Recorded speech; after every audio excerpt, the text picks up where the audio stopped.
It's been 35 days since the Iran war started, and things seem to only be escalating and not winding down. The war was launched even before selling it to the American people and has been one of the most unpopular wars in United States history. Despite moving the goalpost and claiming victory numerous times, it's still obvious that this administration has no idea what it's doing. In my opinion, he was duped by Netanyahu and the Israeli lobby into launching this war thinking it would be as a simple Venezuela-like operation, and now he's just looking for any possible off-ramp before it turns into a complete disaster like every other Middle Eastern war that he literally campaigned on being disasters. So now, you not only have the director of national counterterrorism, Joe Kent, resigning, but also the purging of over 12 high-ranking military officials. Though there's no official reason given for all of these officials being ousted, the timing couldn't make it more clear. These were the dissenting voices on Iran, especially when we're starting to gear up towards a ground invasion. It seems like every single person that's been telling this administration that the war in Iran would be a disaster is slowly being pushed out. There's now even rumors that Tulsi Gabbard might be next, which would be super ironic since she's already destroyed her entire base by not resigning in the first place. Now, I am still of the opinion that all of the dissenting voices on Iran have been pushed to the wayside for months now, and it's starting to become clear that the Israelis were wrong about the fragility of the Iranian regime. And now that there is no clear off ramps in sight, without first climbing the escalation ladder, these generals want nothing to do with it, and especially nothing to do with the ground invasion of Iran, which they've been saying for years now would be a complete disaster. Multiple U.S. military war games, including Millennium Challenge 2002 and simulations by the CIA, Defense Intelligence Agency, and war game expert Sam Gardner, have never produced a successful invasion of Iran without severe bogdowns from asymmetric tactics, insurgencies, and high casualties. This is why no other U.S. president was stupid enough to fall for Netanyahu's tricks. There's been multiple reports that throughout multiple presidents, there's been lobbying to America to bomb Iran.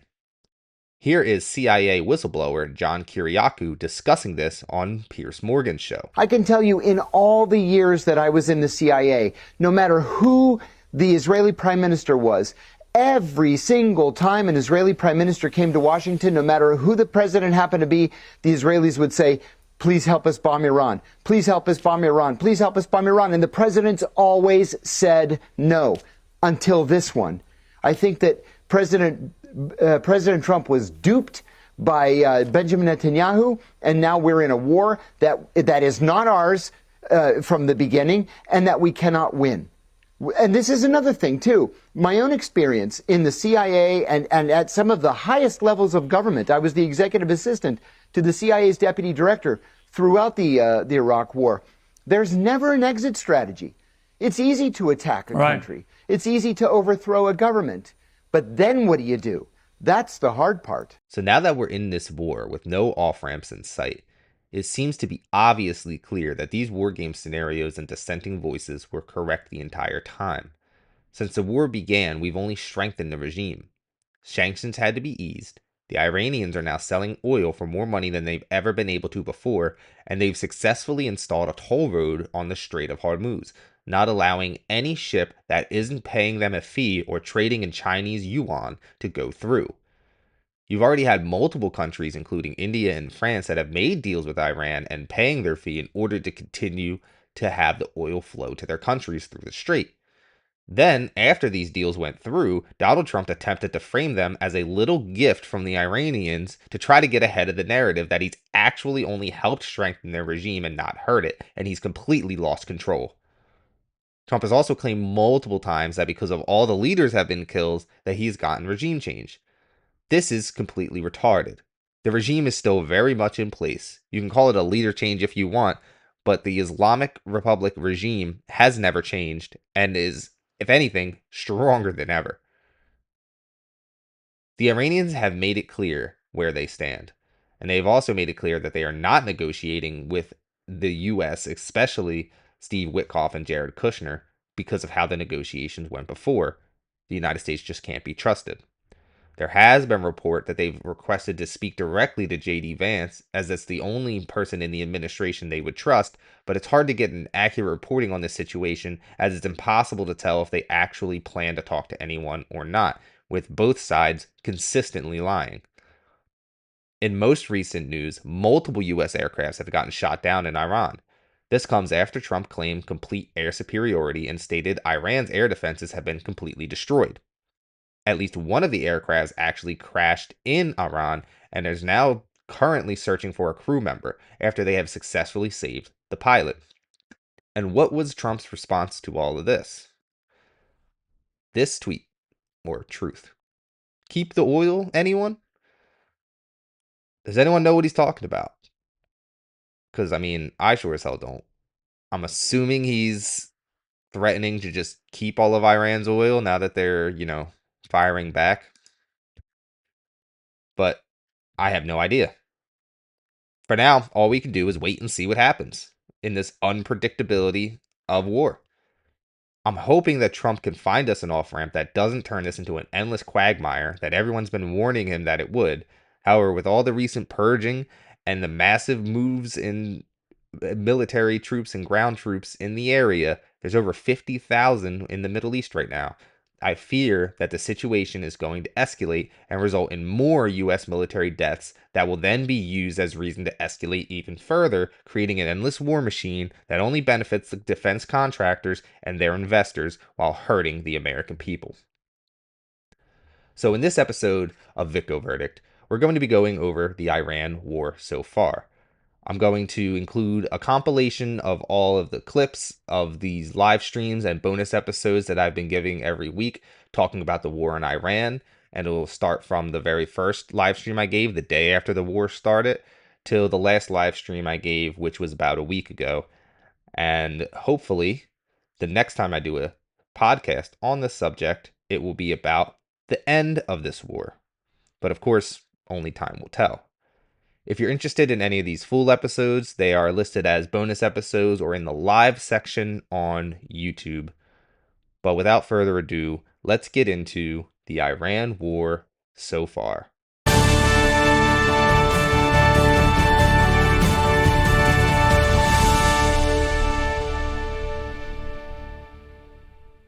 What's going on, everybody? Early this morning, Israel and the United States have conducted joint strikes on Iran. Iran has officially retaliated, and it was kind of my worst anxieties coming true, where as the markets did close, the bombs began to fall. We start by watching Trump's official announcement of the bombs dropping on Iran.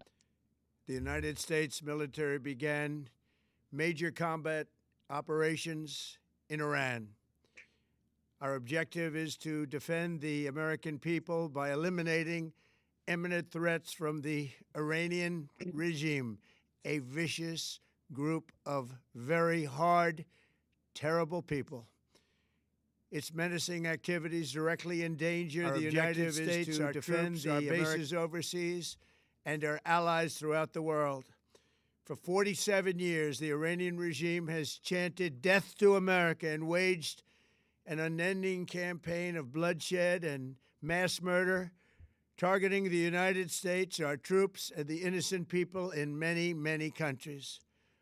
Among the regime's very first acts was to back a violent takeover of the U.S. Embassy in Tehran, holding dozens of American hostages for 444 days. All right. We'll we'll already start to unpack some of what he's saying, because first of all, what he's saying is true. He's talking about the embassy and the Islamic Revolution storming in 1979, and already the chance to death to America started after they stormed those embassies and they had the proof that the CIA is the one that installed the Shah during the 1953 coup. So the protest to that, which was during the Islamic Revolution, was chanting death to America, death to the United Kingdom, because MI6 was also heavily involved. What they mean by that is not like death to us, death to the people. It's just death to the government and end of intervention within their government. That's just how they chant. It's basically like them saying fuck America. It's like how we would say like go fuck ICE, whatever. It's their version of that. So already using this as like a casus belli for the war is kind of ridiculous. And the Islamic Revolution in 1979 was a direct result of our 1953 coup d'etat over Mossadegh, who was their democratically elected leader, because they wanted to nationalize the oil. So already we're getting into lots and lots of propaganda pushing, but we'll continue. In 1983, Iran's proxies carried out the Marine barracks bombing in Beirut that killed 241 American military personnel. In 2000, they knew and were probably involved with the attack on the USS Cole. Many died. Iranian forces killed and maimed hundreds of American service members in Iraq. The regime's proxies have continued to launch countless attacks against American forces stationed in the Middle East in recent years, as well as U.S. naval and commercial vessels in international shipping lanes. It's been mass terror, and we're not going to put up with it any longer. From Lebanon to Yemen and Syria to Iraq, the regime has armed, trained, and funded terrorist militias that have soaked the earth with blood and guts. And it was Iran's proxy, Hamas, that launched the monstrous October 7th attacks on Israel, slaughtering more than 1,000 innocent people, including 46 Americans, while taking 12 of our citizens hostage. It was All right. So already a little bit more to unpack there. First, we'll start out with the latest claim. Hamas is not an Iran proxy. There is evidence that Hamas was being sold weapons, but from to Iran, and that's where they were getting their deals and their arms from. There's absolutely no evidence that Hamas is an Iranian proxy. There is evidence, however, that Hezbollah is Iran's proxy. So that's different. Hezbollah state sponsored. Hamas, there's just no evidence of that. Also, everything he's naming, Iraq, everything is just blowback from our previous interventions. He hasn't named one casus belli that hasn't been a blowback from an initial intervention that we participated in. And specifically with Iraq, and like even bringing up Iraq in this situation is just so stupid. It was a war we were lied into by Israel. This is another war we're getting lied into by Israel. Everyone's comparing it to the disaster in Iraq. He always talks about how disastrous Iraq was. He's even been on record saying we probably shouldn't have overthrown Saddam Hussein, but here he goes using the war in Iraq and possible casualties taken on from Iran proxies during that war as casus belli. So it's just getting more hypocritical as we go on, and we're only 2 minutes in. All right, we'll continue. brutal, something like the world has never seen before. Iran is the world's #1 state sponsor of terror and just recently killed tens of thousands of its own citizens on the street as they protested. It has always been the policy of the United States, in particular, my administration, that this terrorist regime can never have a nuclear weapon. I'll say it again. They can never have a nuclear weapon. Here's the one thing. They actually agree with Donald Trump on this point. They've had a fatwa, a religious decree declaring any nuclear weapons or weapons of mass destruction as haram and against their religion. So they actually fully agree with Donald Trump that they will never and they have never been going for a nuclear weapon. They have a civilian nuclear program. So again, they ignore the fatwa. Even if you want to, you can argue that you don't trust, the Ayatollah at his word. I mean, that's fine, but just completely ignoring that the fact that they have stated multiple times on record, even during the negotiations, that they are not and never have been seeking a nuclear weapon, it's just kind of ridiculous. But the lies will continue. That is why, in Operation Midnight Hammer last June, we obliterated the regime's nuclear program at Fordow Natanz, and Isfahan. After that attack, we warned them never to resume their malicious pursuit of nuclear weapons.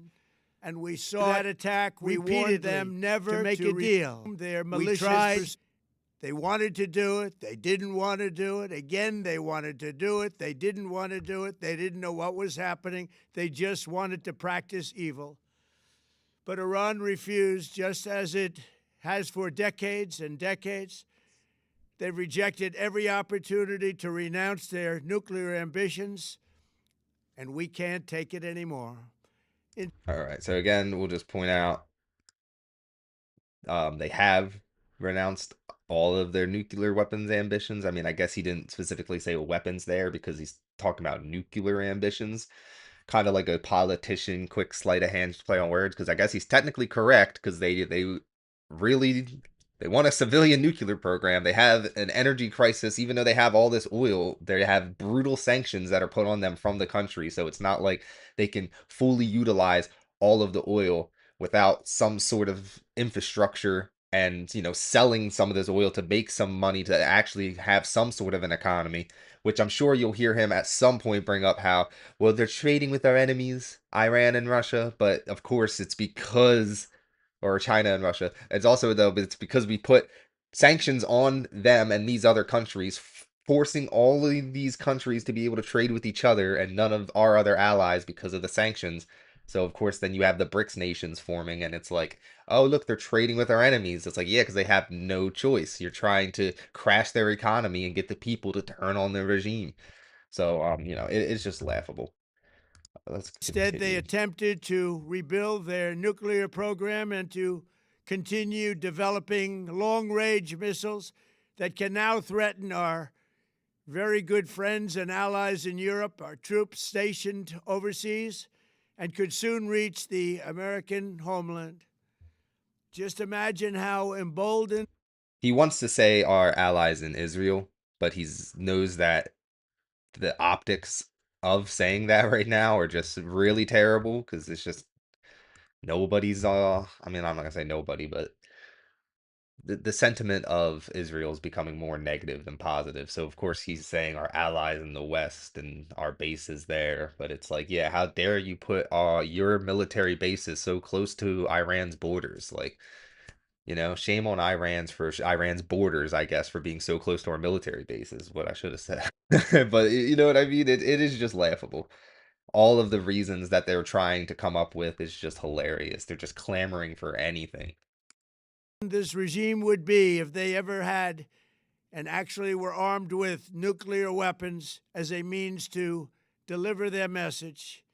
For these reasons, the United States military is undertaking a massive and ongoing operation to prevent this very wicked, radical dictatorship from threatening America and our core national security interests. We are going to destroy their missiles and raise their missile industry to the ground. It will be totally, again, obliterated.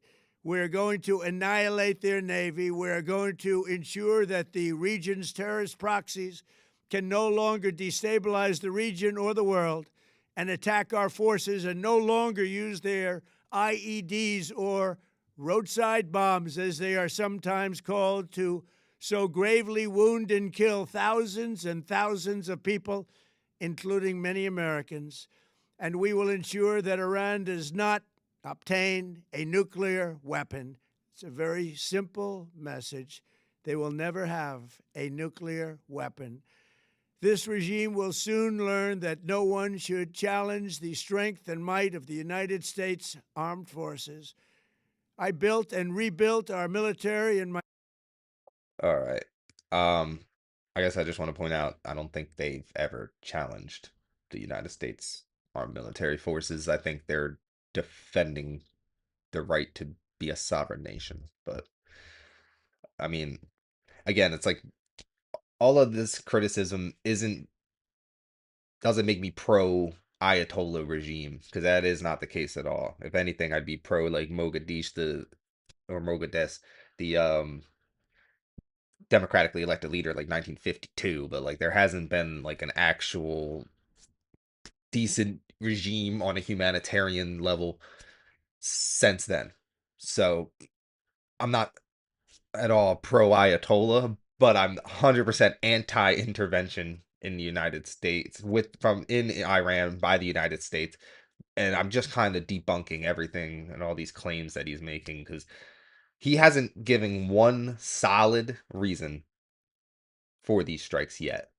And everything that he has been saying has either just been on a lie, based on a lie, like the Iraq war, using that as casus belli, or just like a little stretch of truth, like they have never given up their nuclear ambitions. It's like, okay, like, yeah, they want a civilian nuclear program, but they have multiple times and have a written fatwa religious decree declaring that they will never seek weapons of mass destruction or nuclear weapons. So, like, ignoring that completely and saying that they've never done X when they have done X multiple times since 2003.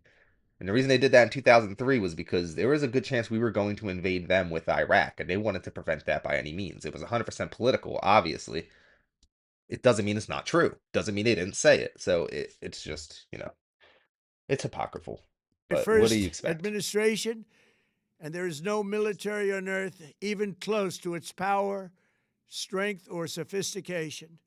My administration has taken every possible step to minimize the risk to U.S. personnel in the region. Even so, and I do not make this statement lightly, the Iranian regime seeks to kill. The lives of courageous American heroes may be lost, and we may have casualties. That often happens in war. But we're doing this not for now. We're doing this for the future, and it is a noble mission. I mean, at least here he's acknowledging for the first time that there will be U.S. casualties, but him saying that it's worth it for what reason? The future? No idea. He hasn't actually given us any good reason to even be involved in the first place. So then immediately trying to pivot to, yes, American lives will be lost, but it's worth it. You haven't even given us a reason why it's worth it to go to war. So yeah, no, it's not worth it. There's absolutely nothing that you can say that will make it worth sacrificing American lives for another intervention, creating more potential blowback.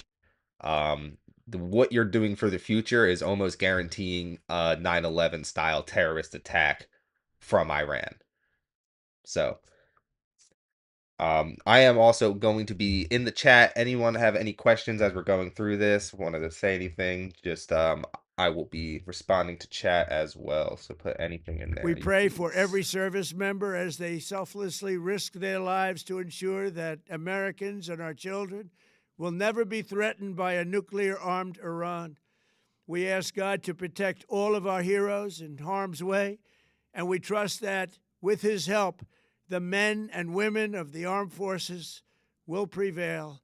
We have the greatest in the world, and they will prevail. To the members of the Islamic Revolutionary Guard, the armed forces, and all of the police, I say tonight that you must lay down your weapons and have complete immunity, or, in the alternative, face certain death. So, lay down your arms. You will be treated fairly with total immunity, or you will face certain death. Finally, to the great proud. Yeah, I mean, again, that's kind of wild. It's basically saying, hey, everyone in Iran, put down your weapons and let the US come in and take over your government, or we're just gonna kill you. It's just where we are now. People of Iran, I say It's tonight sickening. that the hour of your freedom is at hand. Stay sheltered. Don't leave your home. It's very dangerous outside. Bombs will be dropping everywhere. When we are finished, take over your government. It will be yours to take. This will be probably your only chance for generations. For many years, you have asked for America's help. Again, given the sense of urgency, urging the people to take over the government because obviously there's absolutely no plan once if the regime falls, what's going to happen afterwards. Just like, well, we hope that the people that take it over are happy with us. Like, it's just getting ridiculous. But you never got it. No president was willing to do what I am willing to do tonight. Now you have a president who is giving you what you want. So let's see how you respond. America is backing you with overwhelming strength and devastating force. Now is the time to seize control of your destiny and to unleash the prosperous and glorious future that is close within your reach. This is the moment for action. Do not let it pass. May God bless the brave men and women of America's armed forces. May God bless the United States of America. May God bless you all. Thank you. So there you have it. The official, not a declaration of war from Congress. So I wouldn't even call it a declaration of war, but um, the declaration of joint strikes with Israel, I guess. It's getting ridiculous as of 53 minutes ago, because even the White House has their rapid response have been putting out all of the different things that happened over the years, but they're always leaving out the parts of like why, like what is the reason that these happened. So first we'll get into the violent takeover of the U.S. Embassy in Tehran, and holding dozens of American hostages for 444 days. And this is 100% true, and this is what happened. Um, the context to this is somewhat important. 1953, they put Mossadegh in. He was basically their Democratic elected leader, and he was going to nationalize the oil. So in 53, we decided to stage a coup and put the Shah back into place. 1979 was the Islamic Revolution. So what had happened was they overthrew the Shah, and the Ayatollah rose up and took power. They were afraid that the US was going to try to put the Shah back in and overthrow the Ayatollah again, so they went and stormed the embassy and took it over.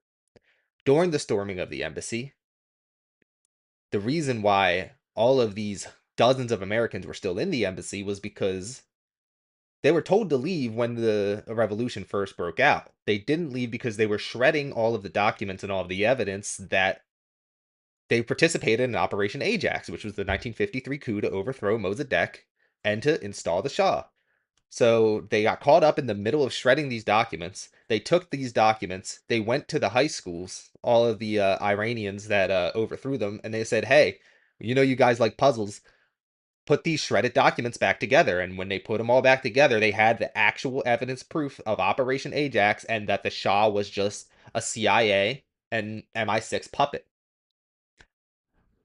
So that is the context of the American hostages being held for 444 days. They held them for that long.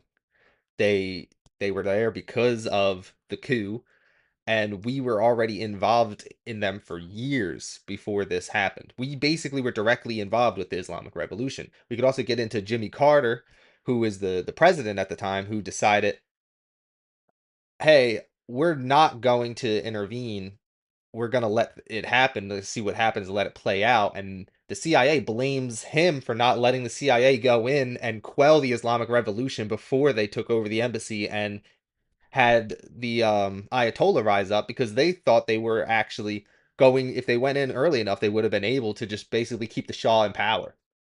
So they still wanted to intervene, and they blame Carter for not intervening. So at the end of the day, like, we are it's kind of like the snowball effect of what happened in 1953 of us putting somebody in power because we didn't want them to nationalize their oil, that directly led to this regime, that directly led to the hostages. So these are just very, very important things to understand. And that also does move forward to the 1983, when Iran's proxies carried out the Marine barracks bombings in Beirut, killing 241 American military personnel. So again, that is 100% true. Um, but without context, you got to add a little context. So in 1983, Hezbollah bombing on an attack on a military base in Beirut was belonging to a foreign invader that was actively and currently bombing Lebanon. The bombing is plausibly seen as an act of war than an act of terrorism. That's what people kind of don't understand. We were there actively assisting in the Lebanese civil war, so Hezbollah responded by bombing us, bombing our base because they were helping bomb them. It's kind of is literally like I said, like more of an act of war than an act of terrorism. So it's just more context that's important because it's the propaganda we push. And yes, it was horrible. You never want to see American military soldiers dying, but we don't want to put them in that place in the first. We shouldn't put them in that situation in the first place. Like, we shouldn't be in these interventionist wars of choice. Reagan shouldn't have decided to that it was time to go help them out and get our American service members killed, and then try to use they manipulate that and they use their deaths in such a terrible way. Like, they should be, I still think they should be recognized as heroes, giving the ultimate sacrifice for our country. But like, I just think it's almost like insulting that they're going to say that they were all, in defenseless terrorist attack, and it's not what happened. And it's using their deaths for like a cause that's just pushing more war that will push more Americans to die. And the response to that was to pull out of the Civil War because they realized, hey, like if 241 Americans are going to die in a civil war that has nothing to do with America, doesn't even threaten America's safety, we shouldn't be here. And that was the correct decision. Trump saying that wasn't the correct decision is trying to use that as casus belli for this war today. The 1983 retaliatory bombing in Beirut as a casus belli for a 2026 war on. There was a school that exploded. There's hundreds of little girls that died. There's over 1,000 civilian Iranians that died. And they would not have been dead if U.S. Israel did not launch this war of aggression on them. Whatever excuses Republicans, MAGA, everybody, the pro-war hawks want to make where, oh, well, Iran blew up their own school for false flag to get sympathy in our media because I don't know. Either way, even if that was true, which is obviously not, it's just asinine that Iran's just going to blow up their own school kids. Even if that was true, they would still be alive if we didn't launch the war. So it's still our fault. You can't, no matter what gymnastics you can do in your head to say that it was Iran's fault. I've even seen people saying, well, they would have grown up wearing burqas anyway. So it's like, okay, so it's better that they're just dead because they would have grown up in a burqa. Like, that's their religion. You see people walking around in America in burqas every day. They're Sunni Shiite Muslims. Any like it doesn't like it's such a stupid and like horrible argument that like I can't believe people are even like repeating and typing that. You already see the people saying they're out in the streets celebrating. There is definitely pro celebrations that Ayatollah had died. There's anti Ayatollah at Sunni Muslims. Like, there's that exists. Like, we're not saying that doesn't exist. But if you actually look at all of it, there's more pro regime and there was way more like celebrating the Ayatollah's death as a martyr than anything else, especially actually in Iran, because all of the media was showing was these anti-regime, anti-Iran protests, but they were taking place in like New York, California, and like Israel, Qatar, like just other countries where Iranian exiles already were. So it's like the whole point of that is, think about if Trump got impeached. We'll just say impeached today. Keep this on YouTube. Say Trump got impeached today. You would have half of America celebrating and half of them protesting against it. Depending what the media showed, the Iran media would show only the protests celebrating Trump's impeachment, and everyone in Iran would be like, all of America is excited. Trump got impeached. Finally, the dictator's gone. But then the other half of America who's protesting against that and say, hey, no, we wanted Trump. He shouldn't have been impeached. Like, if they don't show that, nobody would know. Or if they only show that, then they say, look, America's about to have a revolution. They impeached Trump. Everybody wanted him gone. Nobody wanted him gone. Like, like it's all propaganda. That's why you have to understand, like, there's two sides to the coin. There's both can be true at the same time. It's all thinking that these bombs are going to get civilian uprising to actually overthrow the government has already proven to just be false. They already know it's false. They're already talking about arming the Kurds again. which is just crazy. The Kurds have been promised Kurdistan since the 20s through a treaty that they just never gotten. We've kind of been arming them, using them in multiple different wars on multiple different fronts at multiple different times. We use them in Iraq, used them for parts of Iran before. We've used them in Saudi Arabia. They were backed by the CIA, and what is insane is that like especially in Saudi Arabia, or Syria. I'm sorry, not Saudi Arabia. Syria.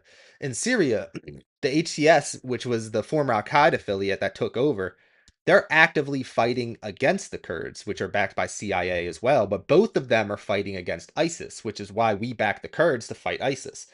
So there's points in time where the U.S. military backed Syrian Guard HTS, the Al Qaeda affiliate, is fighting against the CIA backed Kurds, and then both of them start fighting against the ISIS. So it's like you can see how our meddling just makes it just stupid, and the taxpayers are paying for both sides of all of this.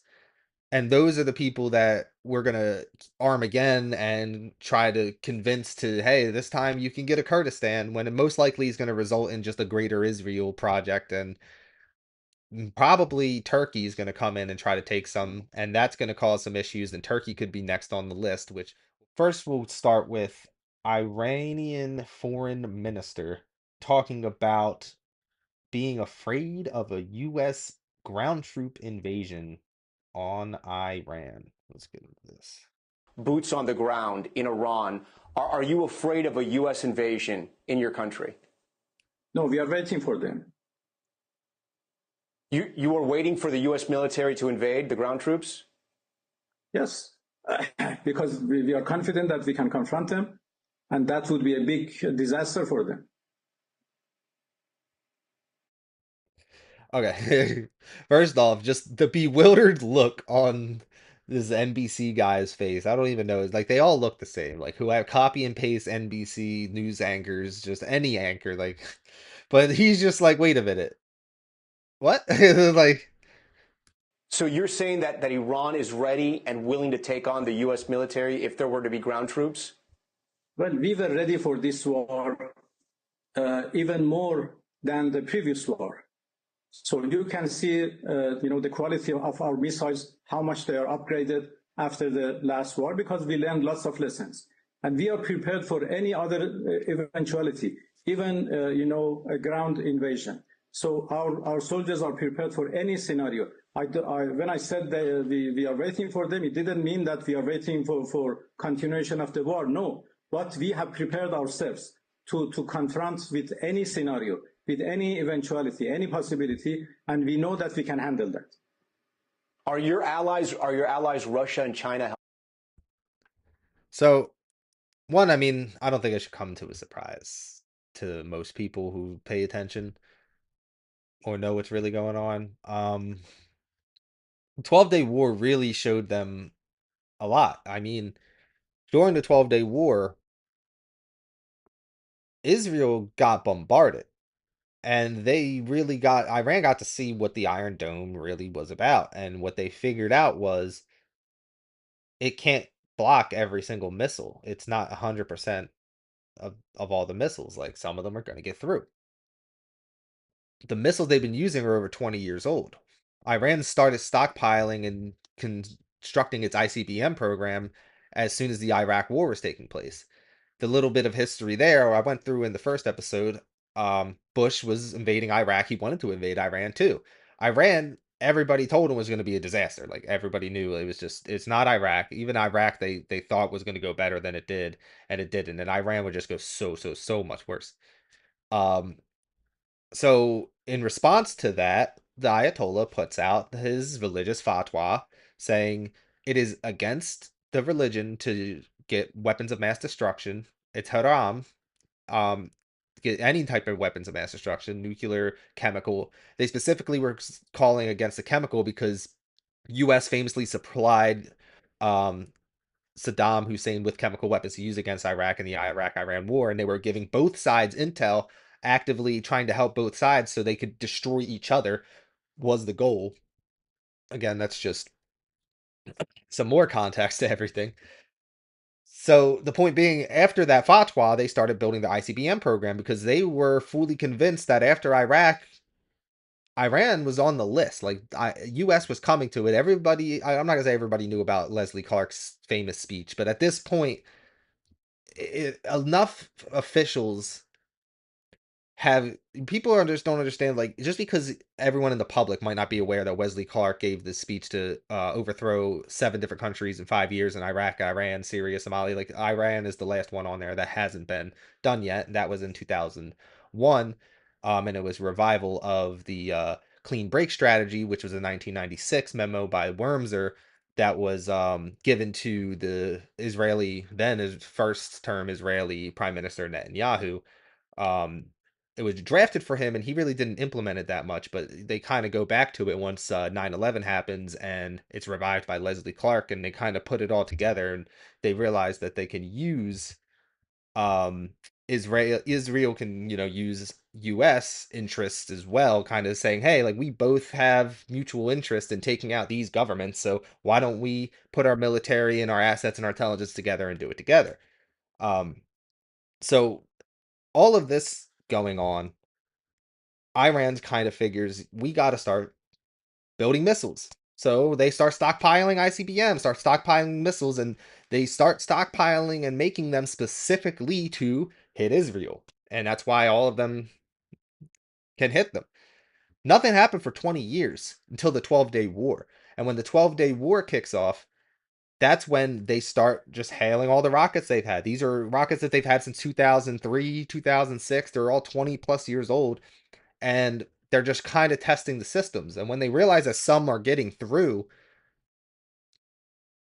they understand what they have to do. Now, Israel also understood the implications of that, which is why the 12-day war ended in 12 days with the Operation Midnight Hammer and the US dropping the buster bomb to end it, because I'm fully still convinced that once Israel realized the weapon capabilities of Iran, they were going to, with the Samson option, they were going to use nuclear warfare.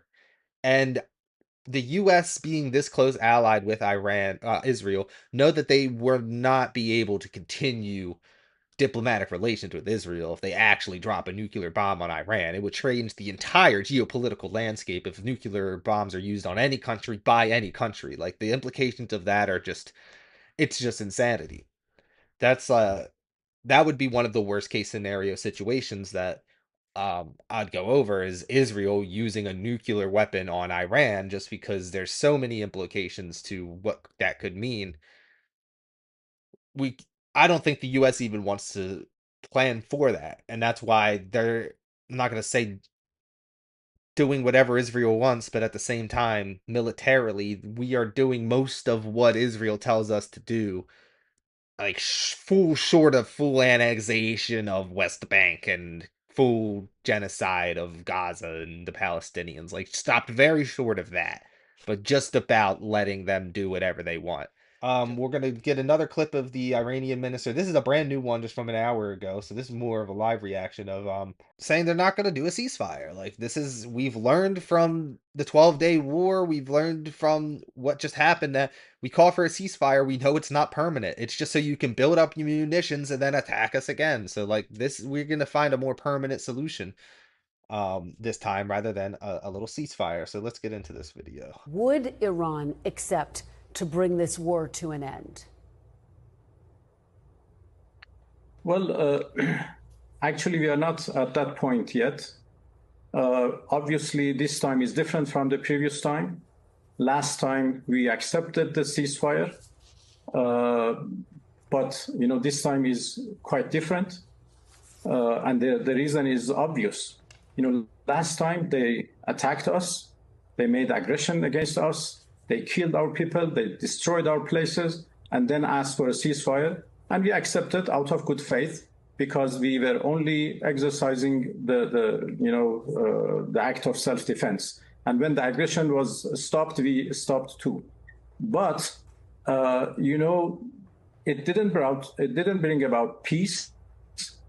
And now this year they again started to attack us, and again they have And see, this is the thing. It's like, I'm not pro Iran. I'm pro American. I mean, you can see like the American flag above me. I guess you can't on here, but like I'm American to the core. I want, even if I don't approve of this war of intervention, of course, we want America to win. We want no troops to die. Like that's the whole point of why we don't even want this war to take place in the first place, because I don't feel it's justified, and I don't feel it's justified to put American troops and make Americans feel unsafer at home, because it's true that we haven't felt any less safe in America since this war has began, especially since the death of the Ayatollah, which is the Shiite Muslim Pope equivalent. It'd be like if the Catholic Pope was just drone struck at the Vatican. It's literally, there's no difference. He's the leader of the Vatican. He runs that country.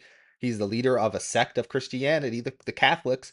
This is the same thing. He's the Shiite leader, the highest religious figure in Shiite Muslim, a sect of Muslims, and he ran Iran. He was the leader of Iran.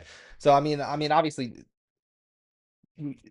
saying I'm not saying that the the Pope commits terrorist acts, and we're we can kind of move away from saying that Iran doesn't. There's been multiple terrorist attacks from Iran. We understand that.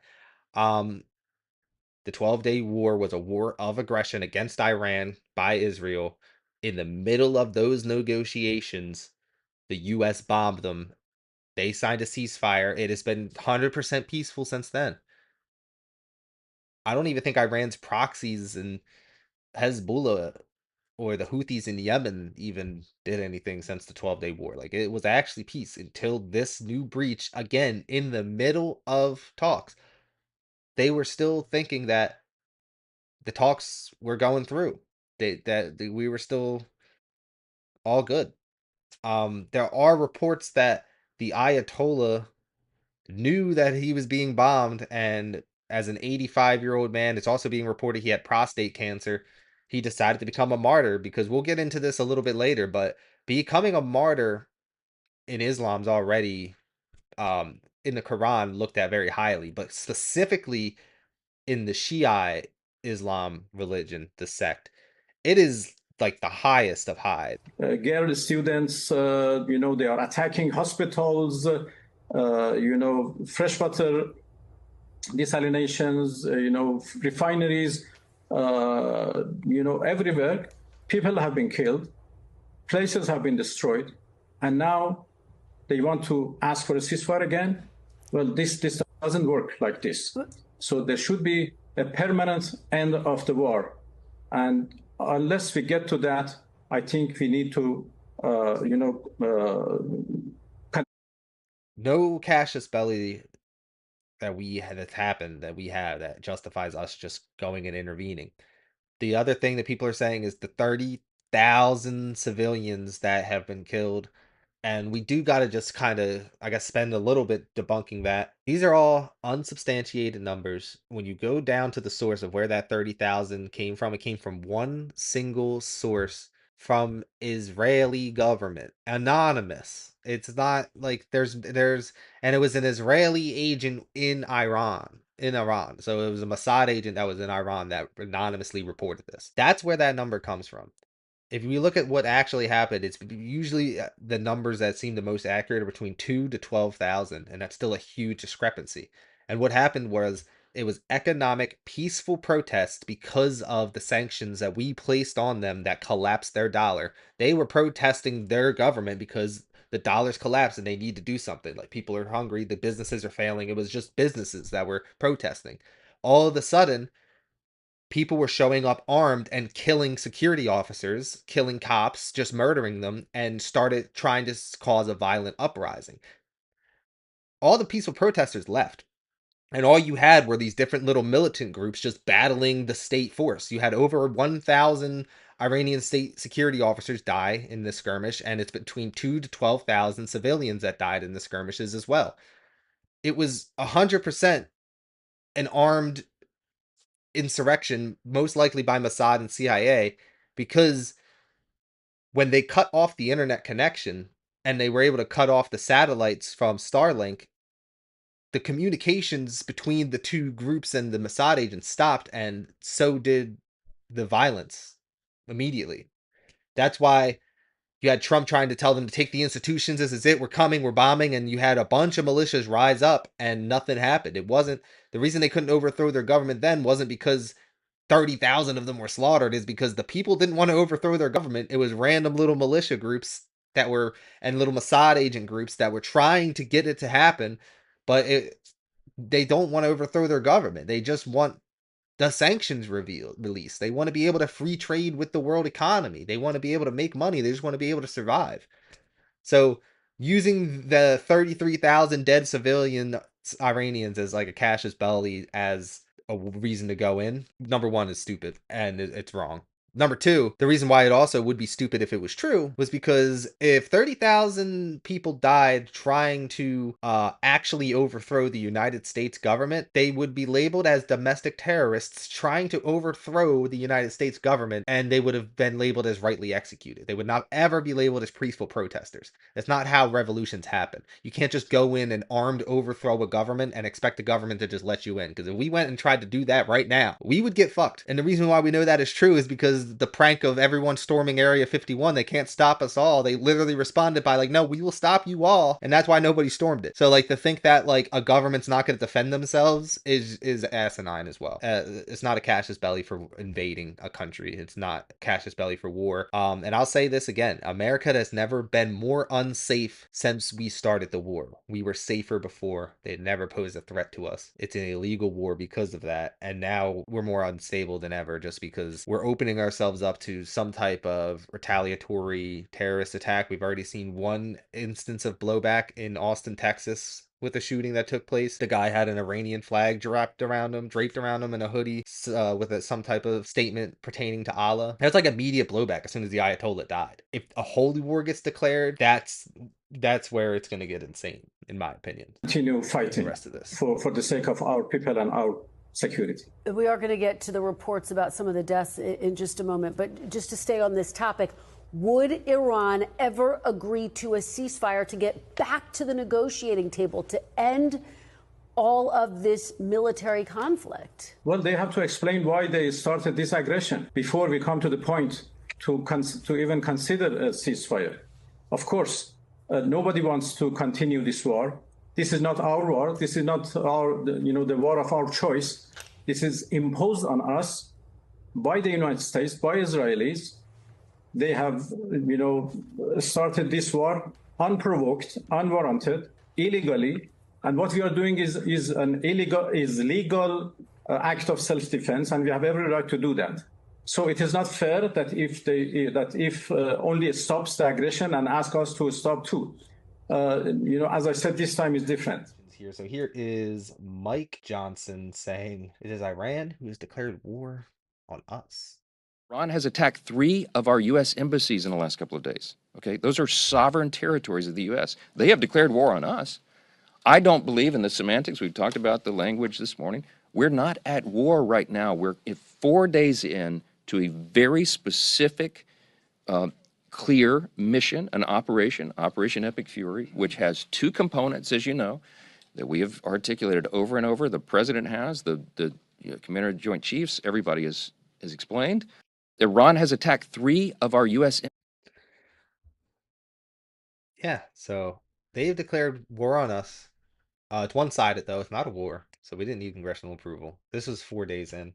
And again, they're still trying to fully explain that this is not a war. It's a limited scope operation. We might need ground troops. We might be here until September. We don't know when we're going to leave, but it's not a war. It's the first time a submarine has blown up, a United States submarine has blown up a ship since World War II, which was the last time we formally declared war, too. Let that sink in. Last time we formally declared war the way we're supposed to using Congress was World War II. Every other time we use some stupid fucking bill of imminent attack or this or that and just launch these wars. But this is the first time since World War II that a submarine has actually blown up a naval ship. And they're still not saying that this is a war. This is just a limited... They have to use these jargon because as soon as they accidentally let it slip that it's a war, they need a congressional approval. And this whole thing becomes illegal. Just like when we took over Venezuela and kidnapped Maduro, and that was just a law enforcement operation. It's the same type of thing. So It's not a war. We just had an important series of votes on the House floor. As you know, the War Powers Resolution failed. That is the right result. We are not at war. We have no intention of being at war. The President and the Department of Defense have made this very clear. War resolutions failed. We're not at war. We have no intention of being at war. So it's just insane. So let's get into this, this video I thought was funny. It's the comparing CNN comparing similar U.S. official statements weeks of the Iraq war versus today with this Iran war. That have their power base in fear and intimidation tend to topple fairly quickly. I'm confident that our troops will be successful, and I think it'll go relatively quickly. It could last, 6 days, 6 weeks. I doubt 6 months. You can say 4 weeks, but it could be 6, it could be 8, it could be 3. We expect to last about 4 to 6 weeks. Right from the beginning, we projected 4 to 5 weeks, but we have capability to go far longer than that. Yeah, I mean, we've already been pointing out the similarities. I mean, everyone's using the same type of like, you support Saddam Hussein if you're not for this war. Oh, you love an Ayatollah lover. You're this, you're that, you're that. And it's like, oh, it's only gonna be 4 weeks, limited scope. Like, we were in Iraq for what, 20 years? Like, it was a mess. It's always just been a mess. Most people are really disillusioned with this administration in general. I kind of want to get into some clips of people who were, maybe even still are, big Trump supporters who were basically saying this is kind of a betrayal from the president and this is not what anybody voted for. I think it's super important. I mean, obviously, as libertarians, we're going to be against this war no matter what, but I think it's pretty important coming from his own base of people who voted for him. We're going to vote for him no matter what, saying this is not why we voted for you. And, it's really going to affect them in the midterms. I think we're all aware of that. So let's get into first Pierce Morgan, Tucker Carlson. The only people who support this war are those born between 1946 and 1964 who watch a lot of Fox News. That's it. I'm not attacking them. By the way, they're Americans. They're my equals as Americans. I love a lot of them. But their perspective on the U.S. and the world is very different from everyone else's. Very, very different. And so they're not the ones who got Donald Trump elected, actually. The people who got Donald Trump elected are the people who hadn't voted for Republicans before or even voted at all before. And they're like Joe Rogan listeners, or people who use nicotine pouches. They're Hispanic voters. They're young black men. They're non-traditional Republican voters who voted for Trump because he promised not to keep doing the same thing. And one of the things he promised not to do again was to hand operational authority over to Benjamin Netanyahu, as other presidents have. We don't want any more of that. Why would we? And we're not going to make Mark Levin or Ben Shapiro, who have almost no organic support in the media world, no one really watches them. We're not going to hand control of our foreign policy over to people like that who don't know anything and who don't have America's interests at heart or even in mind. So breaking faith with those people, those voters, the ones who actually got Trump elected and whose coalition promised a new day in American politics, that's a big deal. It's a betrayal on the level that I don't think people who aren't in those groups can understand. This is heartbreak. This is heartbreak. And by the way, a lot of those people really like Trump. They like his style. They think he's hilarious. He's brave. He's just like, they like him. And to see this is, it's so wounding. It hurts. I've got a bunch who work for me. I'm related to some, they're all Trump voters. And I talked to them in the last 24 hours. Boy, they're upset. They're not just mad. Like, I hate Israel. That's not the impulse. They're definitely starting to hate Israel. Why wouldn't they? Our relationship with Israel is hurting us gravely. It's getting Americans killed. So they're mad, but it's more than mad. I can't believe he did this to us. I feel just so depressed about it. And, that's coming from pretty avid Trump supporter and directly from his base. And he is right. Boomers and the people who've been supporting wars their whole life and are used to America being at war their whole life are the only people that are actually supporting this war still. So now we're going to a video with Marjorie Taylor Greene and Caitlin Collins talking about it. And I don't think this is what the American people want. Look, I think there's a big divide, Caitlin, between the baby boomer generation and Gen X, my generation, and the millennials.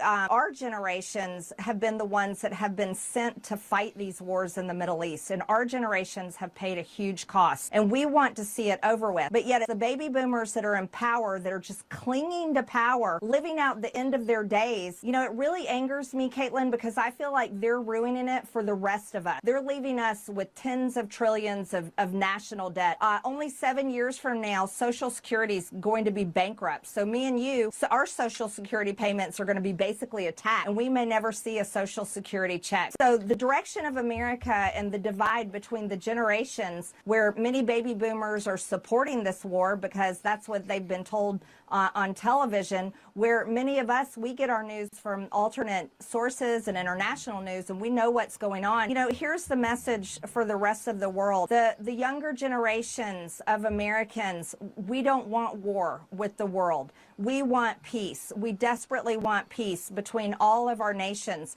We want good trade. We want to have good business deals. And we want to be able to visit your countries and you come visit ours.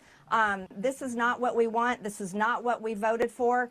Yeah. And I'm certainly praying for our military troops, and I'm praying for the administration to stop the insanity. I mean, you know, kind of laughable that she's almost sounding like a libertarian besides the Social Security stuff. A little too late, you know. She stepped down and now is starting to talk about all of this fight, but I feel like she could have done more help as a member of Congress. Why hand that power over to whoever the hell's going to replace her? Like, I understand, you know, mental health and you got to do what's best for yourself first, but at the same time, it's like, I don't mind hearing from her, but it's almost like you had the power to actually make a way bigger difference, and you chose to speak out once you were out of that position of power for whatever reason. More proof, though, that the support for this war is not there. I guess Trump has declared victory on this war several times now. March 20th, Donald Trump says we are getting very close to meeting our objectives as we consider winding down our great military efforts in the Middle East with respect to the terrorist regime of Iran. So I guess this is important because he's finally clearly laying out what their objectives are. One, completely degrading Iranian missile capability, launchers, and everything else pertaining to them. Two, destroying Iran's missile defense industrial base. Three, eliminating their navy and air force, including anti-aircraft weaponry. 4, never allowing Iran to get even close to nuclear capability, and always being in a position where the USA can quickly and powerfully react to such a situation should it take place. And 5, protecting at the highest level our Middle Eastern allies, including mostly Israel, Saudi Arabia, Qatar, and United Arab Emirates, Bahrain, Kuwait, and others. The Hormuz Strait will have to be guarded and policed as necessary by other nations who use it. The United States does not. If asked, we will help those countries in their Hormuz efforts, but it shouldn't be necessary once Iran's threat is eradicated. Importantly, it will be an easy military operation for them. Thank you for your attention to this matter. So last week we kind of discussed, he declared victory, the war's over, they have no capabilities at all. This was 2 days ago. As you can see, they still have capabilities. We'll get into what's been happening in some of the Middle Eastern countries and Israel just getting bombarded by missiles from Iran. So it's obvious their capabilities are still going very strong. And you also can tell pretty clearly, it's been removed, that regime change is not one of the options because according to Donald Trump's daily briefing and his CIA assessments, it's not going to be possible without any type of boots on the ground. There's no possible way regime change is going to happen. The people are not ready to overthrow their own government. And it's very, very clear now it's been clear to all of us the entire time, but now it's very, very clear to Donald Trump and even all the war hawks that was telling them, yes, we're so close to regime change. It's possible.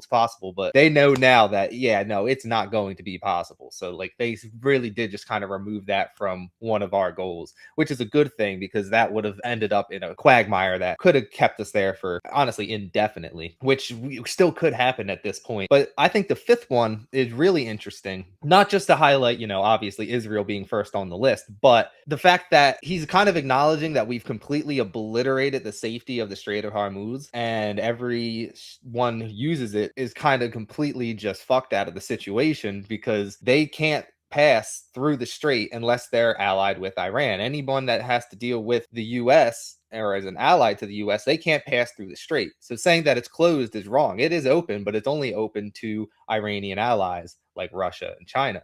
So now he's kind of acknowledging we messed up the strait for everybody else, all of our trade partners. We kind of destabilized it, but we don't even use the strait. We kind of use all the other straits, and we more focused on Panama Canal in the Western Hemisphere. And why even bother if we don't use the Strait of Hormuz? None of our oil goes through there. So like, if you guys want the Strait of Hormuz back open after we closed it, you got to send your military to go and open it. Good luck. So at 7:44 p.m. yesterday, if Iran doesn't fully open without threat the Strait of Hormuz within 48 hours from this exact point in time, the United States of America will hit and obliterate their various power plants, starting with the biggest one first. Thank you for your attention to this matter. The reason why this is particularly a big deal is because Iran has specifically threatened that they are just retaliating and escalating. They are actually trying to achieve the escalation dominance that the United States keeps trying to achieve. Meaning every time the oil infrastructure was struck, when the gas facility was struck in Iran, they retaliated by striking multiple gas facilities throughout all of the Gulf countries, as well as trying to strike the nuclear facility in Israel. They've already explicitly stated that if they get targeted on their energy infrastructure, they're going to escalate and target every single one of the Gulf states' energy infrastructure that is used by the United States or Israel. They're going to declare them all as legitimate targets. And that's where it gets interesting with the gas prices. This is what's going to drive everything up. The uncertainty of the Gulf states. This is what's going to kill the petrodollar. And this is what's going to kill all of these alliances that we're entangled with. I'm not saying that it's necessarily a bad thing that happens. I'm just saying that's what's going to happen. So we have here from the IRGC, to all those may concerned, we warned for the last time, at the slightest attack on our infrastructure, we will destroy all energy, information technology, because they did directly threaten like Microsoft and other AI industries that are related to the United States within the area, and water desalination infrastructure belonging to the United States. Water desalination, if you don't know, is very, very important to these Gulf countries. None of these Gulf countries would have water to give their people to drink if without these desalination plants. This is what takes the salt out of the seawater and allows them to convert to drinking water. And if these get hit, this is a really big deal. Some of the Gulf countries only get 100% of their water from these desalination plants. So if they start getting struck, this is not going to end well. It could drag everyone into war. There's certain alliances that kind of come into play, especially when you come in with Saudi Arabia. So like, for instance, if Saudi Arabia, if you don't know, Pakistan and Afghanistan are currently at kind of a standstill. And Pakistan's always at a war with India, but Pakistan recently declared open war in Afghanistan. And Iran is actually trying to broker a peace deal between Afghanistan and Pakistan because they understand if they're fighting that it's going to pour over to them and weaken the Iranian regime. And furthermore, now that Iran is instigating Saudi Arabia has a defense pact with Pakistan. So if Saudi Arabia declares a war on Iran and starts attacking Iran, it will automatically make Pakistan declare war on Iran as well. Pakistan is a publicly known nuclear armed country. Israel is, not part of the non-proliferation treaty, but Pakistan is, and they have a public defense contract with Saudi Arabia military pact saying that if Saudi Arabia goes to war, Pakistan goes to war, they both go to war. Saudi Arabia goes to war, they go to war. And the reason that is because Saudi Arabia actually funded the nuclear program and was able to get Pakistan nukes. That's part of the reason how they even had a nuclear program to begin with. And another underlying factor of that defense pact is Saudi Arabia at any time is able to get nuclear weapons and warheads from Pakistan if they feel threatened. So you kind of have to consider Saudi Arabia a nuclear armed country as well, because it's kind of, they have like a type of ambiguity like Israel, where it's sort of known that since they did develop Pakistan's nuclear weapon systems, that they already do have their own, but on paper within the treaty, they do not have their own. However, they are able to get some from Pakistan through this defense treaty at any time they deem necessary. So this is kind of important to look at with Saudi Arabia, because if they do decide to declare war on Iran, that could fully destabilize the region. And if Pakistan goes to war with Iran as well as Afghanistan could get dragged in on Iran's side and destabilize the region. And it also could provoke India to take their chance to finally take back over Pakistan. So it's a very interesting dynamic that the Middle East could completely destabilize just from all of these different infrastructures being struck. And it's very, very important to just kind of keep an eye on, because that's where alliances, gas prices, and who the hegemon in the Middle East is going forward. Because I'm still under the belief that Israel's ultimate goal is to become the regional hegemon in the Middle East.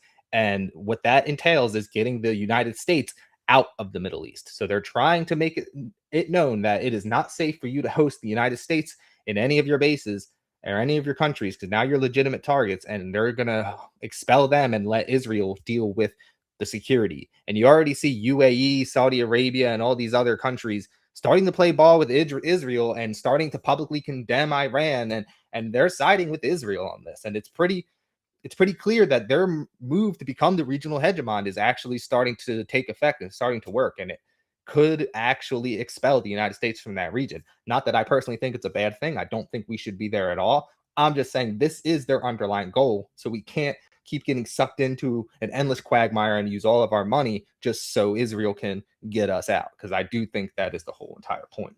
I think this might be one of the first times it's happened publicly, but one of a former IDF spokesperson, Jonathan Conricus, I don't know how to pronounce it. I think it's Conricus. He announced basically on Piers Morgan and acknowledged that, yes, Israel does have significant capabilities, hint, nuclear weapons, and he's not sure why they haven't signed the non-proliferation treaty. And this is the same IDF that kind of revealed information about the Citadel of Zion, which, if you don't know, the Citadel of Zion is the underground bunker in Tel Aviv, which is the host of all of the high-ranking government officials during wartime, sort of like the bomb shelter, and where they were able to run the country from. However, it's kind of pointed out that it's really close and actually underneath civilian infrastructure and civilian buildings. So then when Iran is trying to bomb the Citadel of Zion, they're also collateral damage hitting civilian infrastructure. And then Israel's like, oh, look, they're hitting civilians, when it's like they put their military infrastructure in the civilian infrastructure on purpose to do that. So that's kind of like another one of these propaganda pushes that gets out there of like they're purposely targeting civilians when it's like, eh. But I just thought this video was interesting, so I will share this with y'all. And as you know, not the prime minister, not even close to it, way above my pay grade. But as far as I understand, Israel does possess significant capabilities. But officially, Israel says it maintains this policy of ambiguity. Why? I think at this, I think at this stage, the organizations, enemies, and people who need to know, they know. He kind of doesn't deny it. As he said, everybody who should know, they know.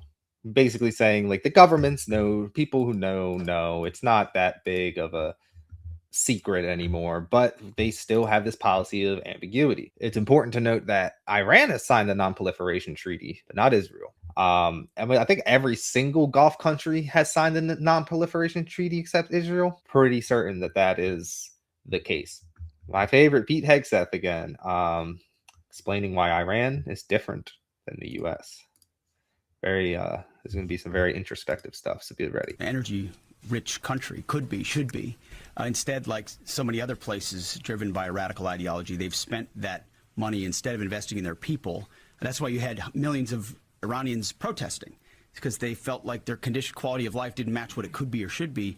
And what was the Iranian state? There's a reason we call Iran the #1 state sponsor of terrorism, because they took the money they make and they invest it in tunnels, and they invested in missiles, and they invested in launchers and UAVs, and we are destroying and degrading that in historic proportion. All right, first off, I thought the funniest hypocrisy of it was because they spend all their money on military, and it's like, dude, we're $39 trillion in debt, and you just asked for $200 billion on military. Like, this is exactly what we do, right? And then the second part is the fact that like we force them to spend this money here because of the sanctions, right? So they have to only trade with adversaries. They only can trade with anyone else on sanctions, all the BRICS nations as well, like what they call it. And then the fact that because like they understand that at any point they're going to get invaded by Israel, like what happened with the 12-day war, or bombed by us, they literally have to spend the little bit of money they can make through the sanctions building up their military infrastructure just to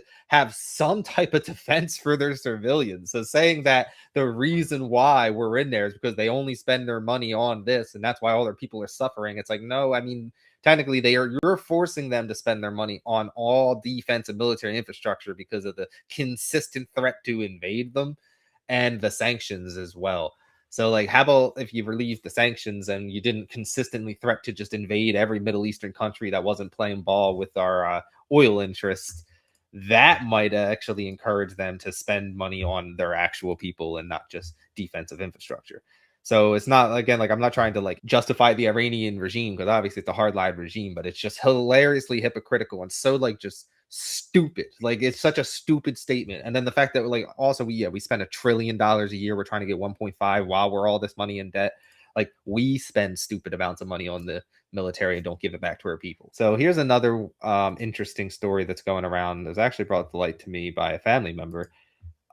Is Iran publicly executes a teen championship wrestler for participating in protests against the Khamenei regime. It's important to understand that they got executed for murdering these 2 police officers. There were 3 people involved. There's literally a video of them, though you can't see their face. I'm not going to show the video of them going behind these 2 and just stabbing them during the protest and murdering them. Again, it kind of goes to the justice system of any justice system in any state. I don't think the state should have the power to execute anyone. I don't believe in the death penalty. However, using this as casus belli to invade their country, you could say the same thing about any person that could have been wrongly executed in the United States. Because at the end of the day, they were convicted of murder and the punishment for the crime was execution. That's what happened. There's plenty of instances of that in the United States. Not every single one of them was guilty. You could argue whether they're guilty or not, and I'm not going to sit here and argue whether they were or not, but using this as casus belli to invade a country and murder 3,000 more civilians is just ridiculous. And it also kind of goes back in to help paint the picture of like what was happening during those protests. 30,000 deaths is a highly exaggerated number. The widely accepted number is somewhere between 2,000 to 3,000 people, with 1,000 of them being police officers and security force members. And as soon as the armed rioters, which was apparently armed people, armed militias, Kurds, CIA, Mossad, as soon as they went in, a lot of the peaceful protesters and the business owners went home. And of course, they're going to be caught in the crossfire because it's dangerous. And that's what happens. And we're not saying no innocent people died, because that also would be just stupid. But saying that 30,000 people died when it took Israel flattening all of Gaza for 3 years and apparently only 80 to 100,000 people died there. Like if you would have satellite imagery of some type of devastating infrastructure or some type of something, it's not like 30,000 people just stood there and got machine gunned down. It doesn't work. It's not probable. It doesn't make any sense. So like if this, without any proof, you just can't just go with all of these crazy accusations and crazy things. There's 2 other things I'll highlight with how media pushes propaganda to help people try to fight against some of it. It's little things like this. 2002, war in Europe, Russia invades Ukraine. March 3rd, when Israel crossed into Lebanon, or invaded Lebanon, they cross into Lebanon. They don't invade. It's these little buzzwords that they switch around, that they use purposely to try to minimize what's going on while still reporting on the news. And that's part of the propaganda. They make light of certain situations while destroying others. And this was an even more clear one right here. It's literally within the same exact news post. Breaking news: 70 killed in Israel, 198 dead in Gaza. If you're in Gaza, you die. If you're in Israel, you were killed. The people in Gaza died from Israeli airstrikes, which is why they died. They weren't killed by Israel, they were dead. The people in Israel were killed by Iranian missiles. They were killed. Like, do you see, like, this is the sick game they kind of play in the media by using the buzzwords to try to dehumanize one sect. And it's not just always Palestinians, but, you know, obviously they're one of the most disenfranchised groups of people. But it happens all the time in media, and that's what you got to be careful about. Like, the one in Israel still has been insane. So here's a clip of some of the missile strikes in southern Israel that were believed to be striking. And this is just some of the leaked media that's coming out because, of course, there is like a war media blackout in Israel in a way where people are actually getting arrested for recording where the missiles are striking. And here we have some drone footage of where these missiles struck, and it's just devastating damage. This is like what the cost of wars can be. It's just governments using their people as pawns. Like it's devastating. People that live here are innocent. They have nothing to do with this. You know, you can be critical towards the governments all you want, but like innocent people are being affected by this on every single side. And that's where it's just disgusting and why we have to end the senseless wars of choice. Like, you know, big things that have been going on. Joe Kent has resigned. He was the director of counterterrorism, and it was over this war. I think this is a very important and pivotal moment because people are speculating Tulsi's next. I think Tulsi should have resigned months ago.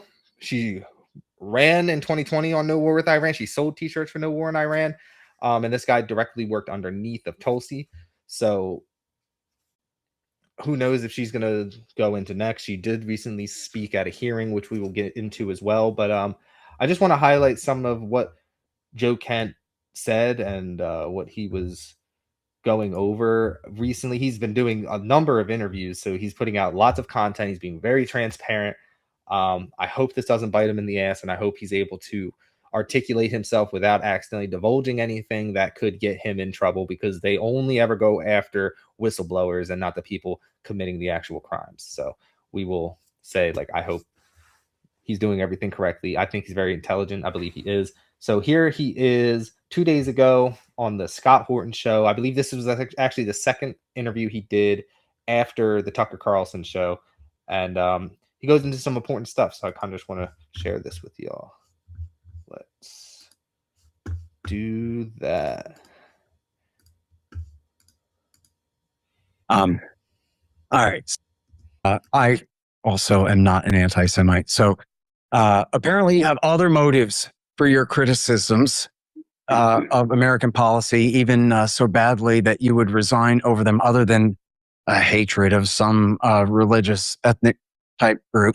So why don't you explain what it was that's so important, so objectionable about this war with Iran that you really thought it was worth resigning over?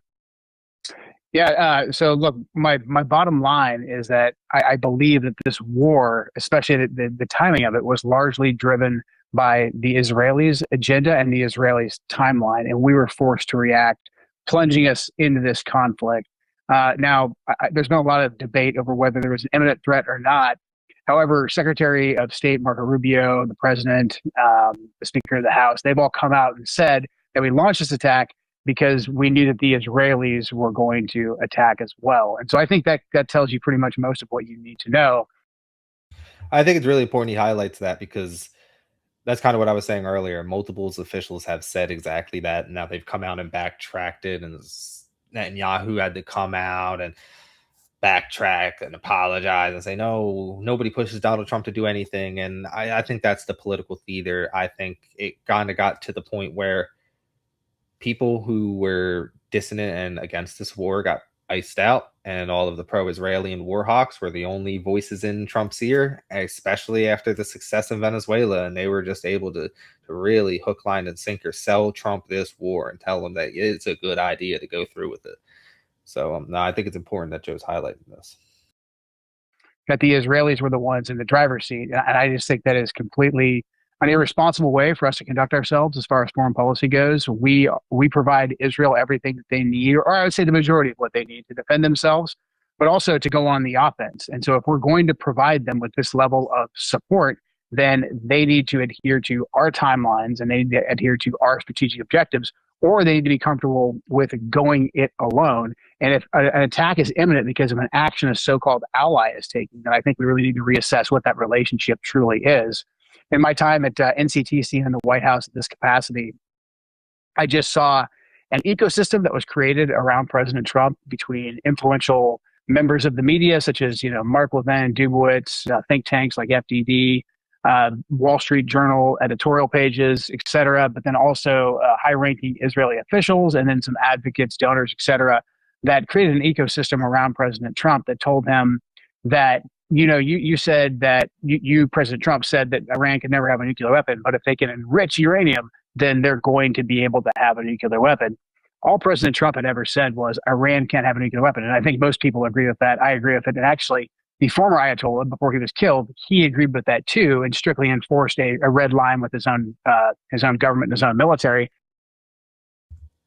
So I think he's about to go into the religious fatwa, which is important to highlight that the previous Ayatollah, who was very, moderate towards us and, had a religious decree against nuclear weapons, very, very important.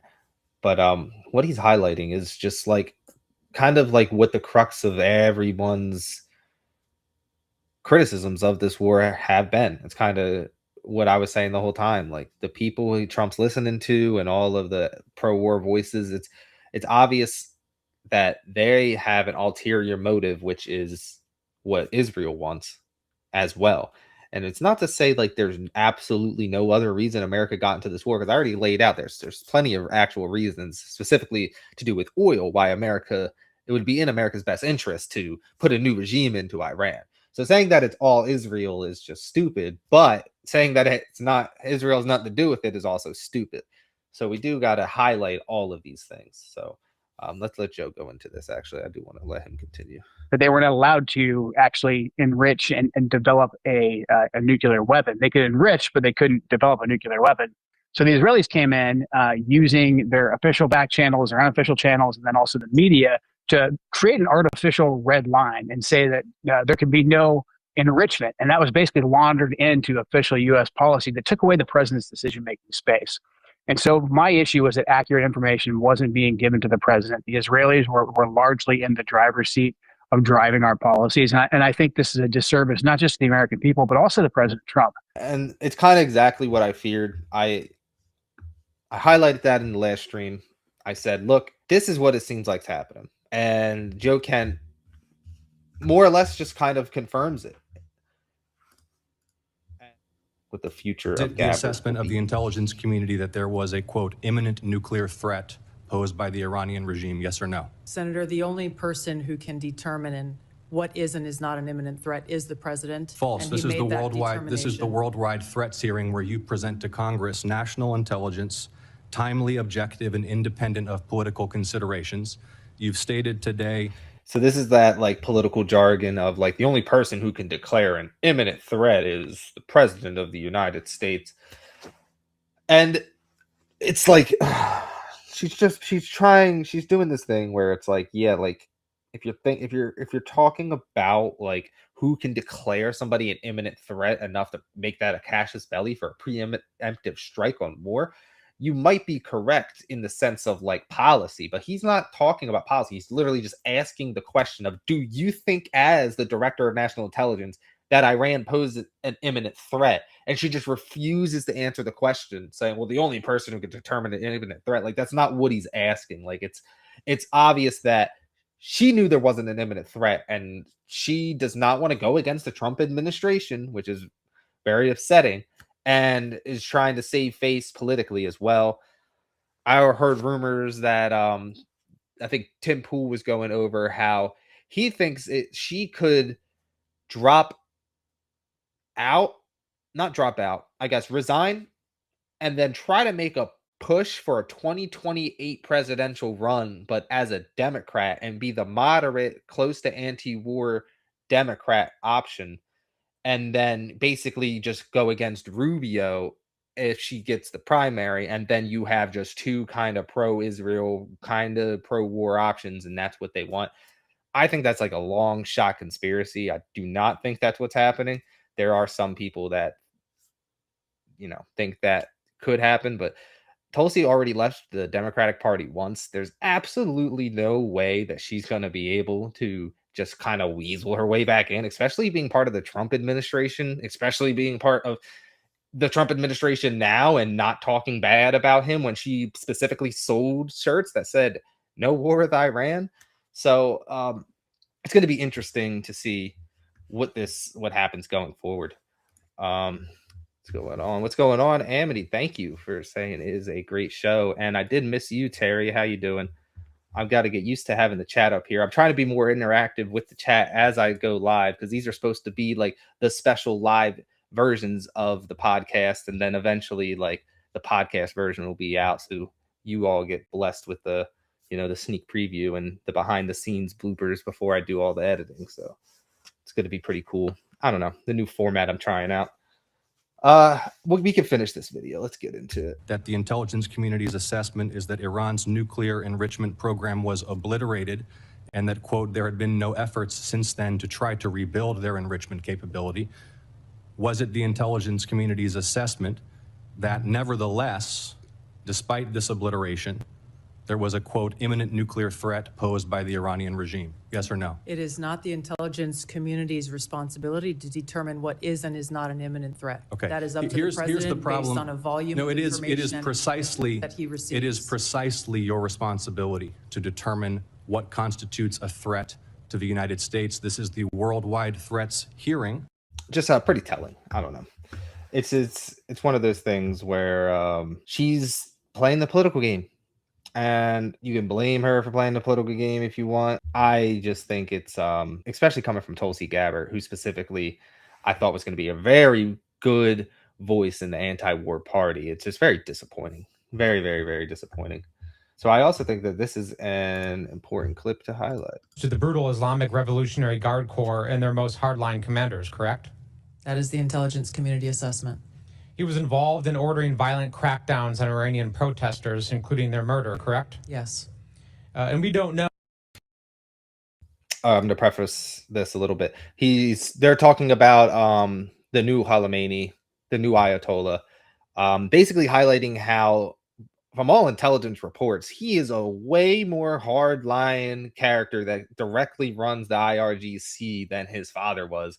And there is absolutely no intelligence that says he isn't going to just immediately, once he's, I don't know. I feel like he's dead, but if he's alive and he comes out of this coma that he's in, if he immediately relieves the fatwa against the nuclear weapons and weapons of mass destruction and enable them to start developing them, or even worse, declare a religious fatwa against America, which could activate Shiites all over the globe.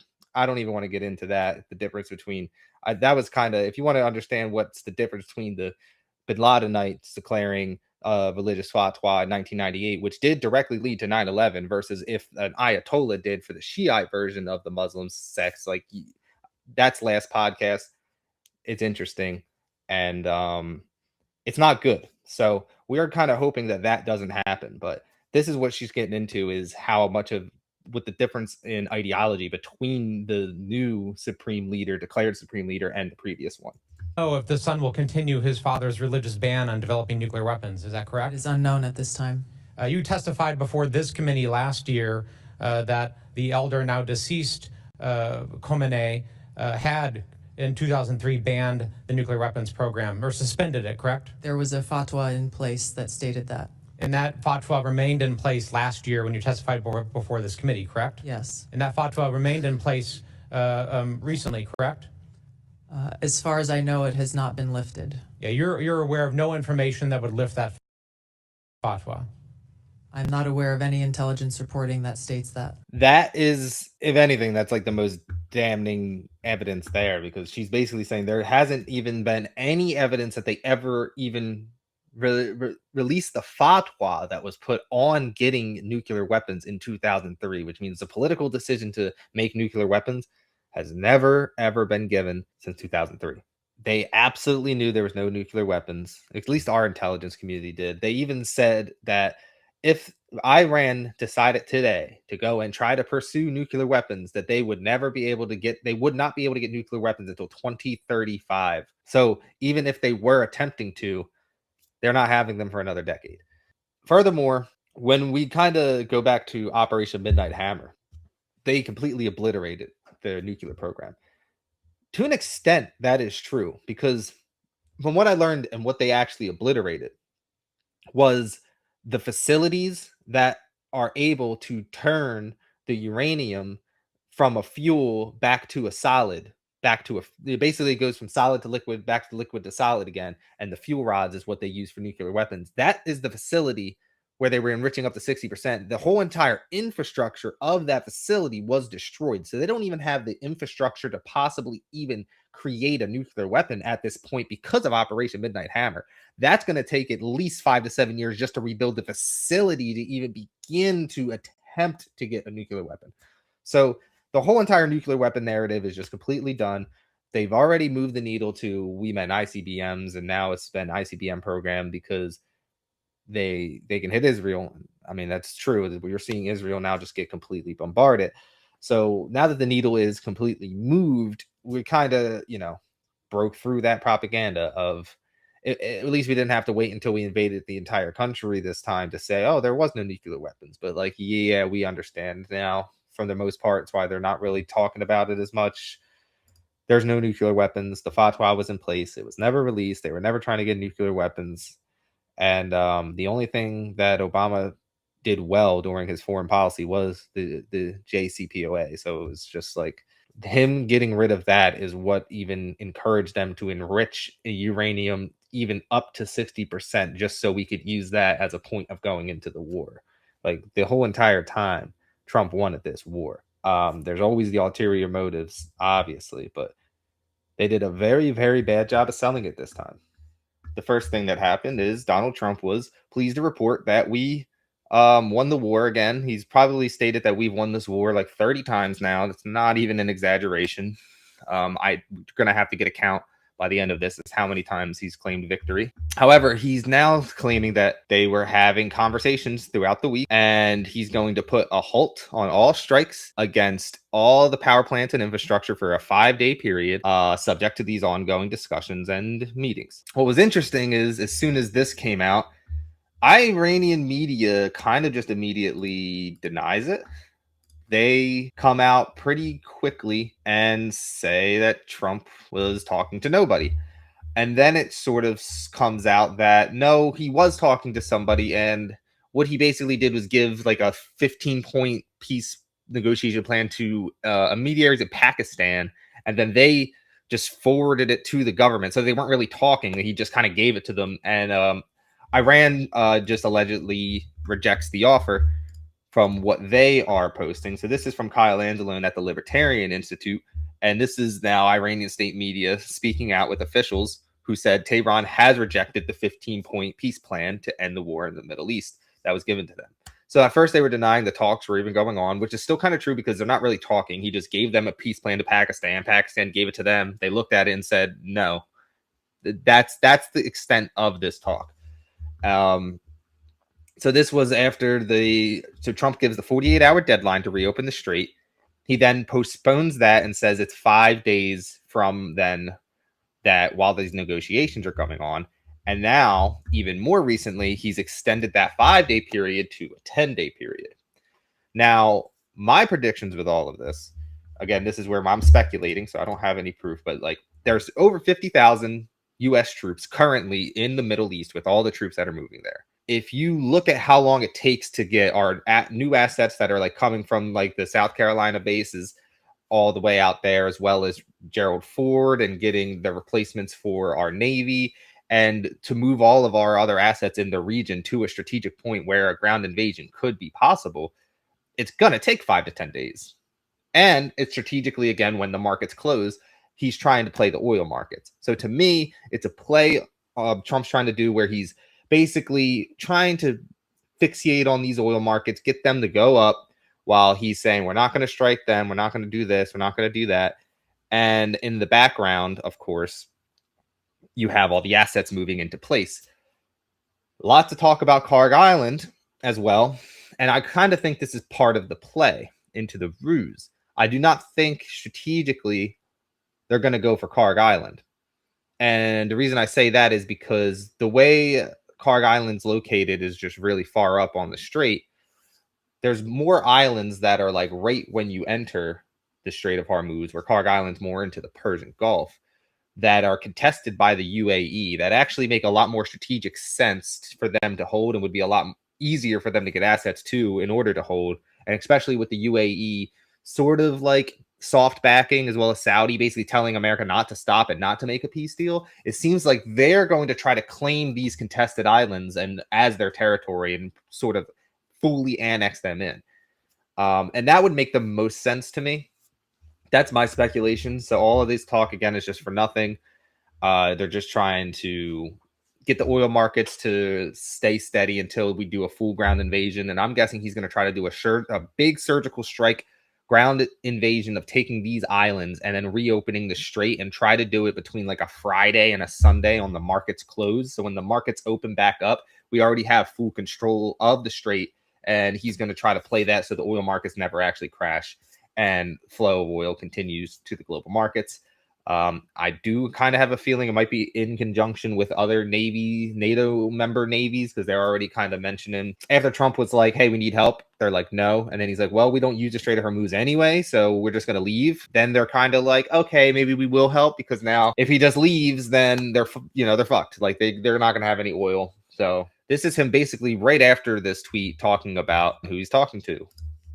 We've wiped out the leadership phase 1, phase 2, and largely phase 3.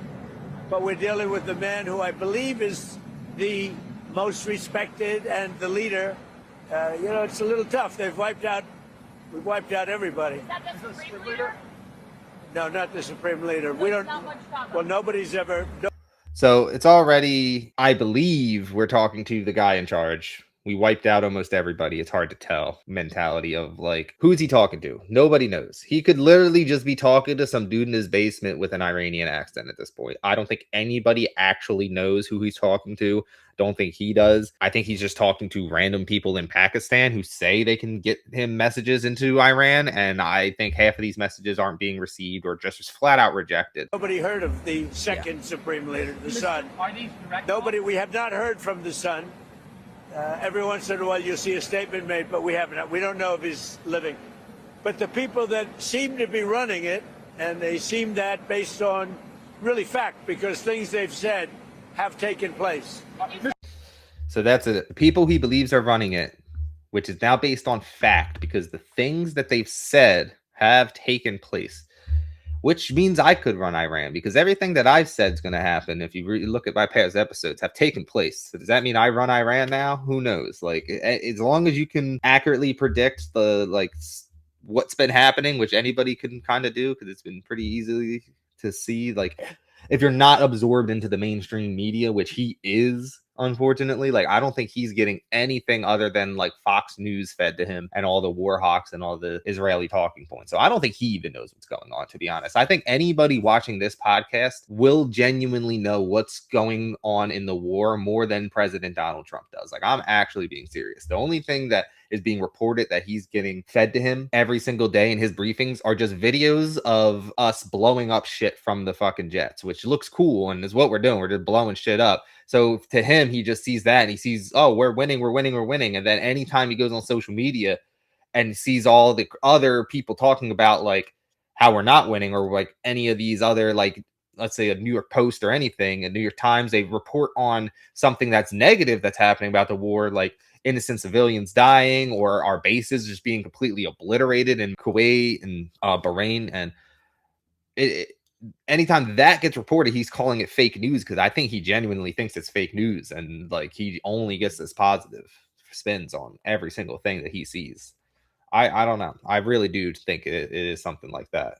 So we'll have to see. As this war's been going on, we're starting to bomb sites in Iraq, specifically the PMF, which is like a Shiite Muslim militia that is still part of Iraqi security forces. There's been multiple attacks, strafing runs by A-10s, videos that have been coming out, and they're just devastating PMF bases. The problem is stirring things up in Iraq, where the Iraqi government has now cleared the PMF to defend itself from deadly strikes on them after the militia headquarters. So we're going to go to this story. This one is going to be from Drop Site. So Iraq clears the PMF to defend itself after deadly strikes on militia headquarters. There is some videos of like the headquarters.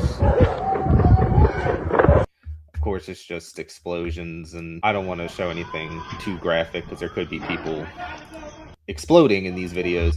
This is basically now adding more fuel to the fire, because it's not only just Iranian militias and Hezbollah, Ash'ara, the Houthis, that were kind of worried about entering this war. People say Hamas, but Hamas is not actually an Iranian proxy, so they're not as worried. But we are seeing a lot more settler activity and in that West Bank go on, which we will start to cover a little bit. But that's what they were really worried about, is the true Iranian proxies starting to come up and declare war. And we'll get into that because they have. But the PMF is not an Iranian proxy. They're just a Shiite militia group within Iraq. And the fact that they're now being cleared to defend themselves and they're continuously being bombarded. I can't say if it's by Israel or from the United States. It's hard to tell since they're joint operations and we basically have the same munitions because we give them everything. It's really escalating this war into a very dangerous spot. The Houthis, which is also known as Ansar, they have officially entered the war and declared war on the United States and Israel. So we will just kind of watch the declaration of war clip, even though it is in subtitles. They're calling out Hezbollah fighting, and they're calling out what's happening in the West Bank and the Palestinians. They're also mentioning now Iraq because of the PMF. And now Yemen is basically saying that Israel is going to be a valid target. They are openly declaring war. They have not said that they're going to close the Red Sea. There's a chance. And they have actively began shooting ICBMs alongside Iran and alongside Hezbollah into Israel. Now, this is not getting reported on very much because there is a media blackout going on in Israel. So they're trying to really... The death toll in Israel, I have no idea what it is. We're not talking about it not because we don't want to. We're not going to talk about it because they're not releasing numbers. They're not telling us, and we have no idea. It's pretty scary going on. And for anybody living in Tel Aviv as of right now as well, if you're a civilian, and same with anyone in the West Bank, with Lebanon, like the whole entire area is starting to really destabilize. We went over what's gone on in Lebanon, as they're basically saying anything south of the Litani River, everybody has to leave. They are still getting shot at by Hezbollah. They've actually have been getting resisted pretty heavy from Hezbollah. So from my understanding, they're not just easily marching into Lebanon. They're under heavy resistance. And there's a lot of stories that the IDF is under a potential collapse because they're trying to call up all of their troops, and not everybody wants to go and invade Lebanon because it's not a pretty fight. There's also reports ground invasion from the US is not going to include the ground troops from Israel, as they are going to focus more on Lebanon. As we're gearing up to put boots on the ground and United States soldiers in Iran for this war that mainly benefits Israel a lot more than it benefits us, Israel's not going to commit any ground troops, and they've already stated that they are not going to commit any ground troops. It's going to be for Lebanon. If you look at everything that's going on, I really don't think that the trouble from a ceasefire is going to be getting Iran to the table. I really think it's going to be getting Israel to stop firing at Iran and to get Israel back in check. Because to be honest, if we did just end this war and pull out right now, Israel would not stop the war. Israel would still go into Lebanon. They would still be bombing Iran for sure. And they would still be allowing the settlers to go into the West Bank and just do whatever the hell they want. And that's part of the stipulations of what Iran says, that they not only want all US bases out of the Middle East, they want Israel out of Lebanon completely. And they want the settlers out of the West Bank and Gaza. And because that will never happen, there's not any off-ramp in sight for this war. Until Trump can somehow get the Israelis in check, I don't think this war is going to end anytime soon like he's saying it is. I think he's just been saying this over and over to keep these oil markets down. And as soon as something crazy happens, the oil market's going to shoot up. We'll get to that 200 a barrel that the Iranians are looking for. It'll all be kind of for nothing. Everything that's been going on is just going to get reversed. I think Glenn Greenwald made a really good point with this, while I'm talking about the Iran barrels of oil. So right now, Trump is easing the sanctions on not only Russia, but Iran, allowing them to sell them the oil that they've been holding. So it's basically, from my understanding, there's a bunch of oil on cargo ships that is known as sanctioned oil. And he's allowing them to sell the already packaged up oil on the ships to go to the markets in order to try to, stabilize the economy. But essentially, it's just giving the Iranians $14 billion. A lot of people always like to point out, this is what Glenn Greenwald is talking about right here, that the most consistent vehement complaint about Obama is him releasing the 1.7 billion to Iran, which is what they would say Obama was just giving cash to Iran. He was just giving them money. It was just giving them money. However, that's not what happened. We sanctioned their money and we released the funds to them as part of the deal. So that we're just giving back the money that we sanctioned. Trump is now lifting $14 billion in sanctions. And his excuse was, well, how are they going to get the money? We don't even know if they're going to get the money. Who says they're going to even get that money? Like, you know what I mean? So his whole entire excuse is like, oh, I understand it's bad and I get we are funding them, but I don't think they're even going to be able to get that money. So we're fine here. So there's no way they can actually figure out how to get the money over there, right? Like, it's kind of just laughable. Because it's just like, what if they do figure out how to get the money? I don't know. Like, the whole entire hinging your whole bet on like they won't be able to figure it out, and let's just give them all of this extra cash. Again, I still see people talk about it today that Obama gave Iran endless cash and that's why he wasn't good on Iran. Because I always say, like, one of the only things he did that was good was the JCPOA, and like his foreign policy was horrible in every single other country except Iran. But people are like, well, he gave them all this money, that's why they listened to him. He just gave them everything, but he didn't. Like, that's not what happened. And now Trump is actively giving them like 10 times more. Another interesting, this is March 26th, and I thought this was like kind of a funny one. This is JD Vance stating that the Iranians could have nuclear suicide vests. The American people know options for what? And it's options to ensure that Iran never has a nuclear weapon. You talk about people who walk into a crowded supermarket and have a vest on, and they blow up the vest and a couple of people get killed, and that's a terrible tragedy. What happens when what's on the vest is not something that can kill a couple of people, but can kill many, many tens of thousands of people? That is the most important American national security objective that exists for any administration at any time, is you don't want the worst people in the world to have a nuclear weapon. That's why the president is doing this. That's why the president cares so much about this particular issue. I guess nobody explained to JD Vance that, a suicide nuke vest is actually logistically impossible, and there is no nuclear warhead that is small enough to just detonate on somebody's vest that will kill tens of thousands of people. Like, that's just retarded. We just gotta say it. Like, anybody who actually thinks that like what he said there was genuine and that could happen is fucking retarded, and you should have no say in what goes on in any war, because you're a fucking retard. Like, theoretically, I guess you can make a dirty suicide vest bomb and just put like nuclear material and radioactive material that could fly off it, but you're not killing tens of thousands of people. You're not having a nuclear explosion. You're not having a nuclear fall. That's logistically impossible. So what he's saying, on top of being retarded, is impossible. And it's not retarded because it's impossible. It's just also retarded because it's retarded. It's just... I don't understand how like you can be the vice president of the United States. You have like all of these people, right? Any speeches give you all this information, and like that's what you're coming out with. Like, you can see like they're just trying to throw shit at the dartboard. Anything that sticks is what they're gonna go with. So it's like it's not good to laugh at things like this, because like there's actively just civilians dying. We're committing so many war crimes. We're threatening even more war crimes, which we'll get into it.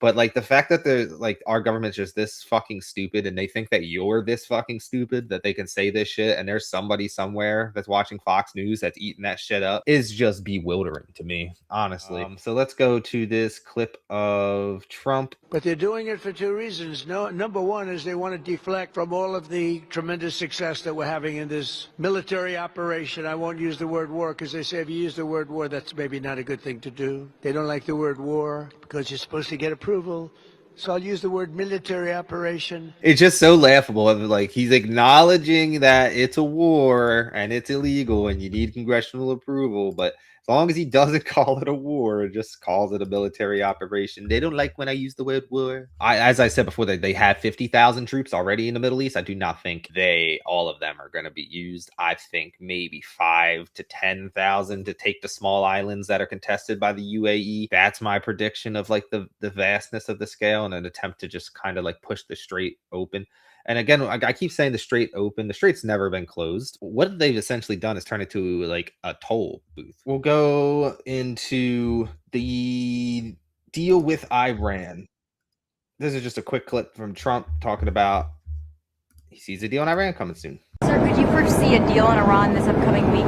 I do see a deal in Iran, yeah. Mr. President. Could be soon. Sir, could you foresee? And that was it. Could see I do see a deal in Iran. And it could be soon. Iran's not saying the same thing. This is where it's getting interesting because it's like, if Iran's not making the deal, who are you making the deal with? Like, that's the whole thing we want to know. Donald Trump on Truth Social, his own social media program, tell everybody, watch Mark Levin interview of the brilliant Mark Thiessen tonight at 8 on Fox News, and we'll discuss the importance of hitting Iran. Well, in this interview, Mark Levin starts giving justification for troops on the ground. Coincidence? You can decide.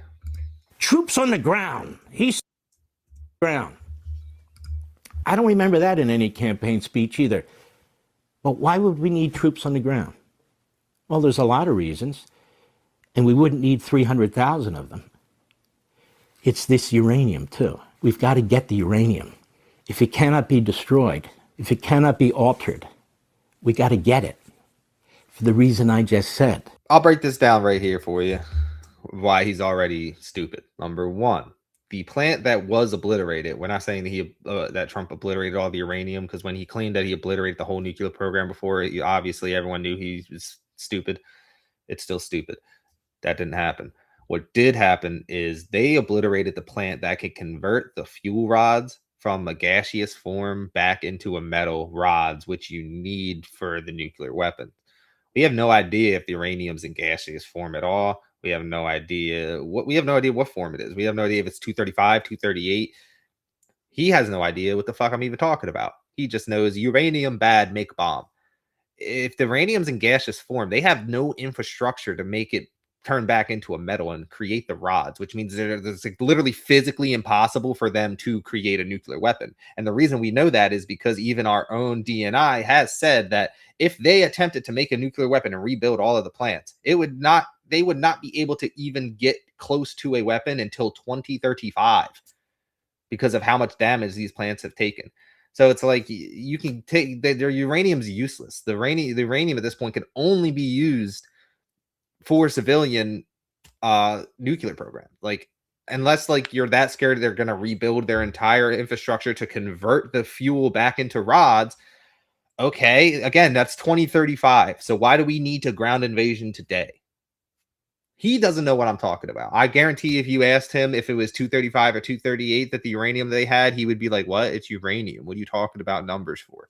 Because these guys have no idea. They're just mouthpieces for the CIA and for the State Department. And he is propagandizing our grandparents right now to try to go to this war. That's literally his entire job. And he's lying. You can make dirty bombs, and over time you can still make sophisticated missiles. So you need to get to the uranium.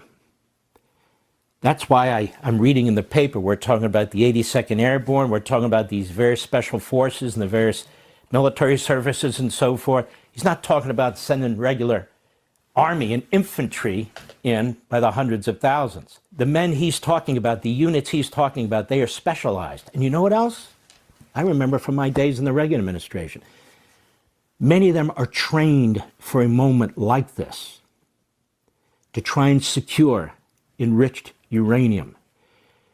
Many have been trained for moments like this. More war propaganda selling you this war. And it's just like when they speak, you can see like the uneducation of what they're saying. Like he's obviously just reading the prompter. Somebody wrote it for him from some type of State Department head. It's like, it's just it sucks that that's who like propagandizes the masses of like most of the people who actually vote of voting age, like our grandparents and those people who vote every single time because they have nothing better to do. Like those are the people that like are falling for this, and they just like the breakaway from from the mainstream media is happening. It's just not quick enough. I mean, I was hoping by at the end of 2024, like that was it. But it seems like now they're trying to make this resurgence of the mainstream media, but they're just trying to make it all pro-Trump. Like the whole problem with the mainstream media before was it was just too Democrat, and that wasn't the fucking problem. It's not that one's too Democrat, one's too Republican. It's that y'all just lie and propagandize and just feed bullshit and peddle bullshit. So like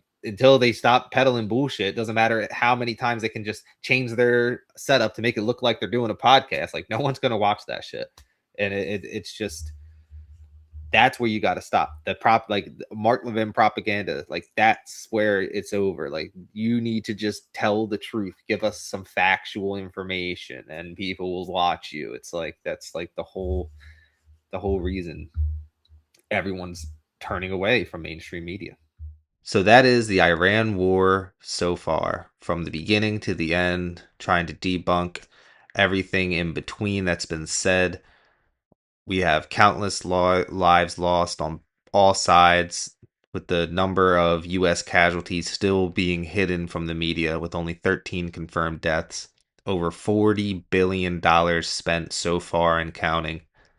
And there's no off ramps and no ends in sight. So as I finished editing this podcast, Donald Trump posted on his Truth Social, "Remember when I gave Iran 10 days to make a deal or open up the Hormuz Strait? Time is running out. 48 hours before all hell will rain down on them. Glory be to God, President Donald J. Trump." So again, only time will see if it only leads towards more escalation or if there actually is an off-ramp to be taken. So it is now April 7th at 11 p.m. This episode will be out tomorrow. And with everything that happened, I felt like I had to just go through and continue the updates just so now it's from the 4th to the 7th. So we'll get into it. Starting with this tweet that came out on Easter morning. Tuesday will be Power Plant Day and Bridge Day, all wrapped up in one in Iran. There will be nothing like it. Open the fucking strait, you crazy bastards, or you'll be living in hell. Just watch. Praise be to Allah. President Donald J. Trump. So, I mean, on top of mocking the religion, which is of, obviously a religious regime that is open the fucking strait and again threatening civilian infrastructure. If you thought that was the worst of it, well, you might want to brace yourself. The next tweet, which came today, this morning. "A whole civilization will die tonight, never to be brought back again. I don't want it to happen, but it probably will. However, now that we have complete and total regime change where different, smarter, and less radicalized minds prevail, maybe something revolutionarily wonderful can happen. Who knows? We will find out tonight. One of the most important moments in long and complex history of the world. 47 years of extortion, corruption, and death will finally end. God bless the people of Iran." So, obviously, he's threatening nuclear warfare on Iran. Ending it with "God bless the great people of Iran," but starting it with "a whole civilization will die tonight" is just absurd and insanity. That's what we woke up to. This is where I'm glad I don't have to end the update, because as of a few hours ago, we got this. Based on conversations with Prime Minister Shahbaz Sharaf and Field Marshal Azam Munir of Pakistan, and wherein they requested that I hold off the destructive force being sent tonight to Iran, and subject to the Islamic Republic of Iran agreeing to complete and immediate and safe opening of the Strait of Hormuz. I agree to suspend the bombing and attack of Iran for a period of 2 weeks. This will be a double-sided ceasefire. The reason for doing this is that we already have met and exceeded all military objectives, and we are very far along with the definitive agreement concerning long-term peace in Iran and peace in the Middle East. We received a 10-point proposal from Iran and believe it is a workable basis on which to negotiate. Almost all of the various points of the past contention have been agreed to between the United States and Iran, but a 2-week period will allow the agreement to be finalized and consummated. On behalf of the United States of America, as president, and also representing the countries of the Middle East, it is an honor to have a long-term problem to his resolution. Thank you for your attention to this matter, Donald J. Trump. Obviously, this comes as a great relief because we don't want nuclear warfare, and this seems like he's able to find some type of off-ramp, framing this as a win, and hopefully this actually leads to us at least withdrawing from the war. I don't know if Israel will as well. From what I heard as of right now, even after this ceasefire is in place, there has still been retaliations from Israel and from Iran against each other, and they're still firing rockets at each other.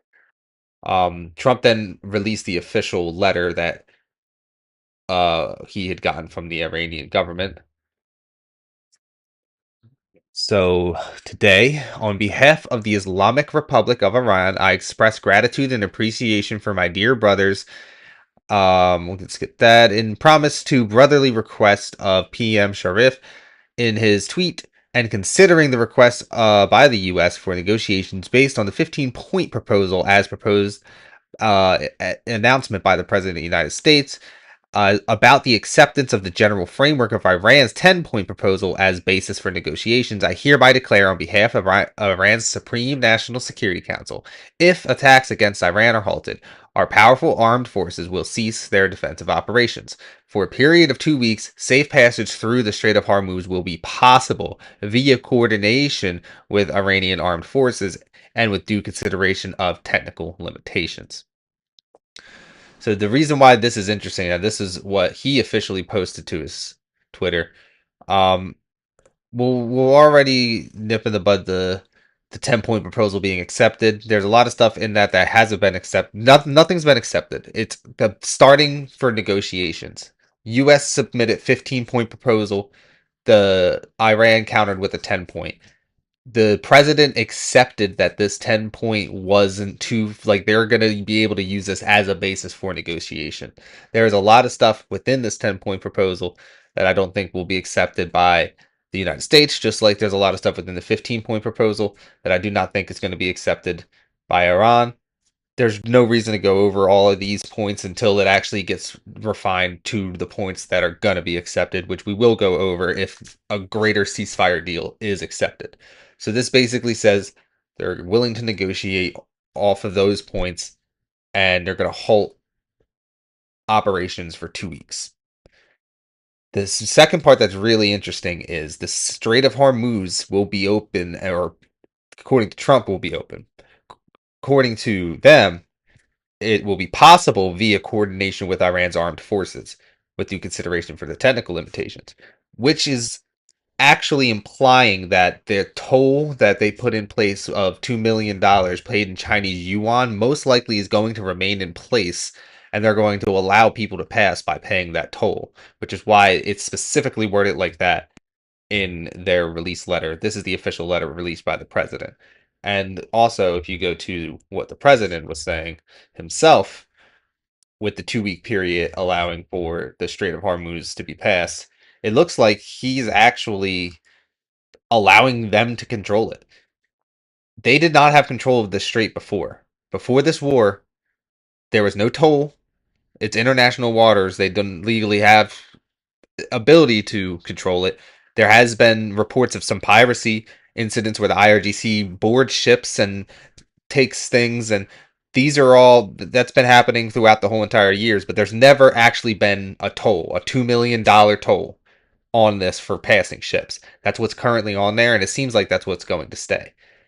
Honestly, I don't give a fuck. If he's able to frame this as a win and this ends the war, and we're not going to nuke an entire civilization and potentially end a people that's been older than America, like one of the oldest civilizations on Earth. Um, this is perfect. He can take this off ramp, as I probably said before. I didn't think there was any off ramps he could take, but knowing him, there's something so slight as this that he can use this fake off ramp he created and still frame this as a victory for his base to eat up, which is fine. Let them think it's a victory, because if this actually ends the war, then it's a victory for all of us. So everyone trying to rub it in their face and say, oh, it's not a win, they control, like, I get it, you're not wrong, but just let them have it. Let's just let this war end. That's what's really important. Hopefully the next time I do a podcast on this war, it's about how this war ended. But for now, we just have to sit back and see what happens. So I'll catch y'all on the next episode of The Vitko Verdict.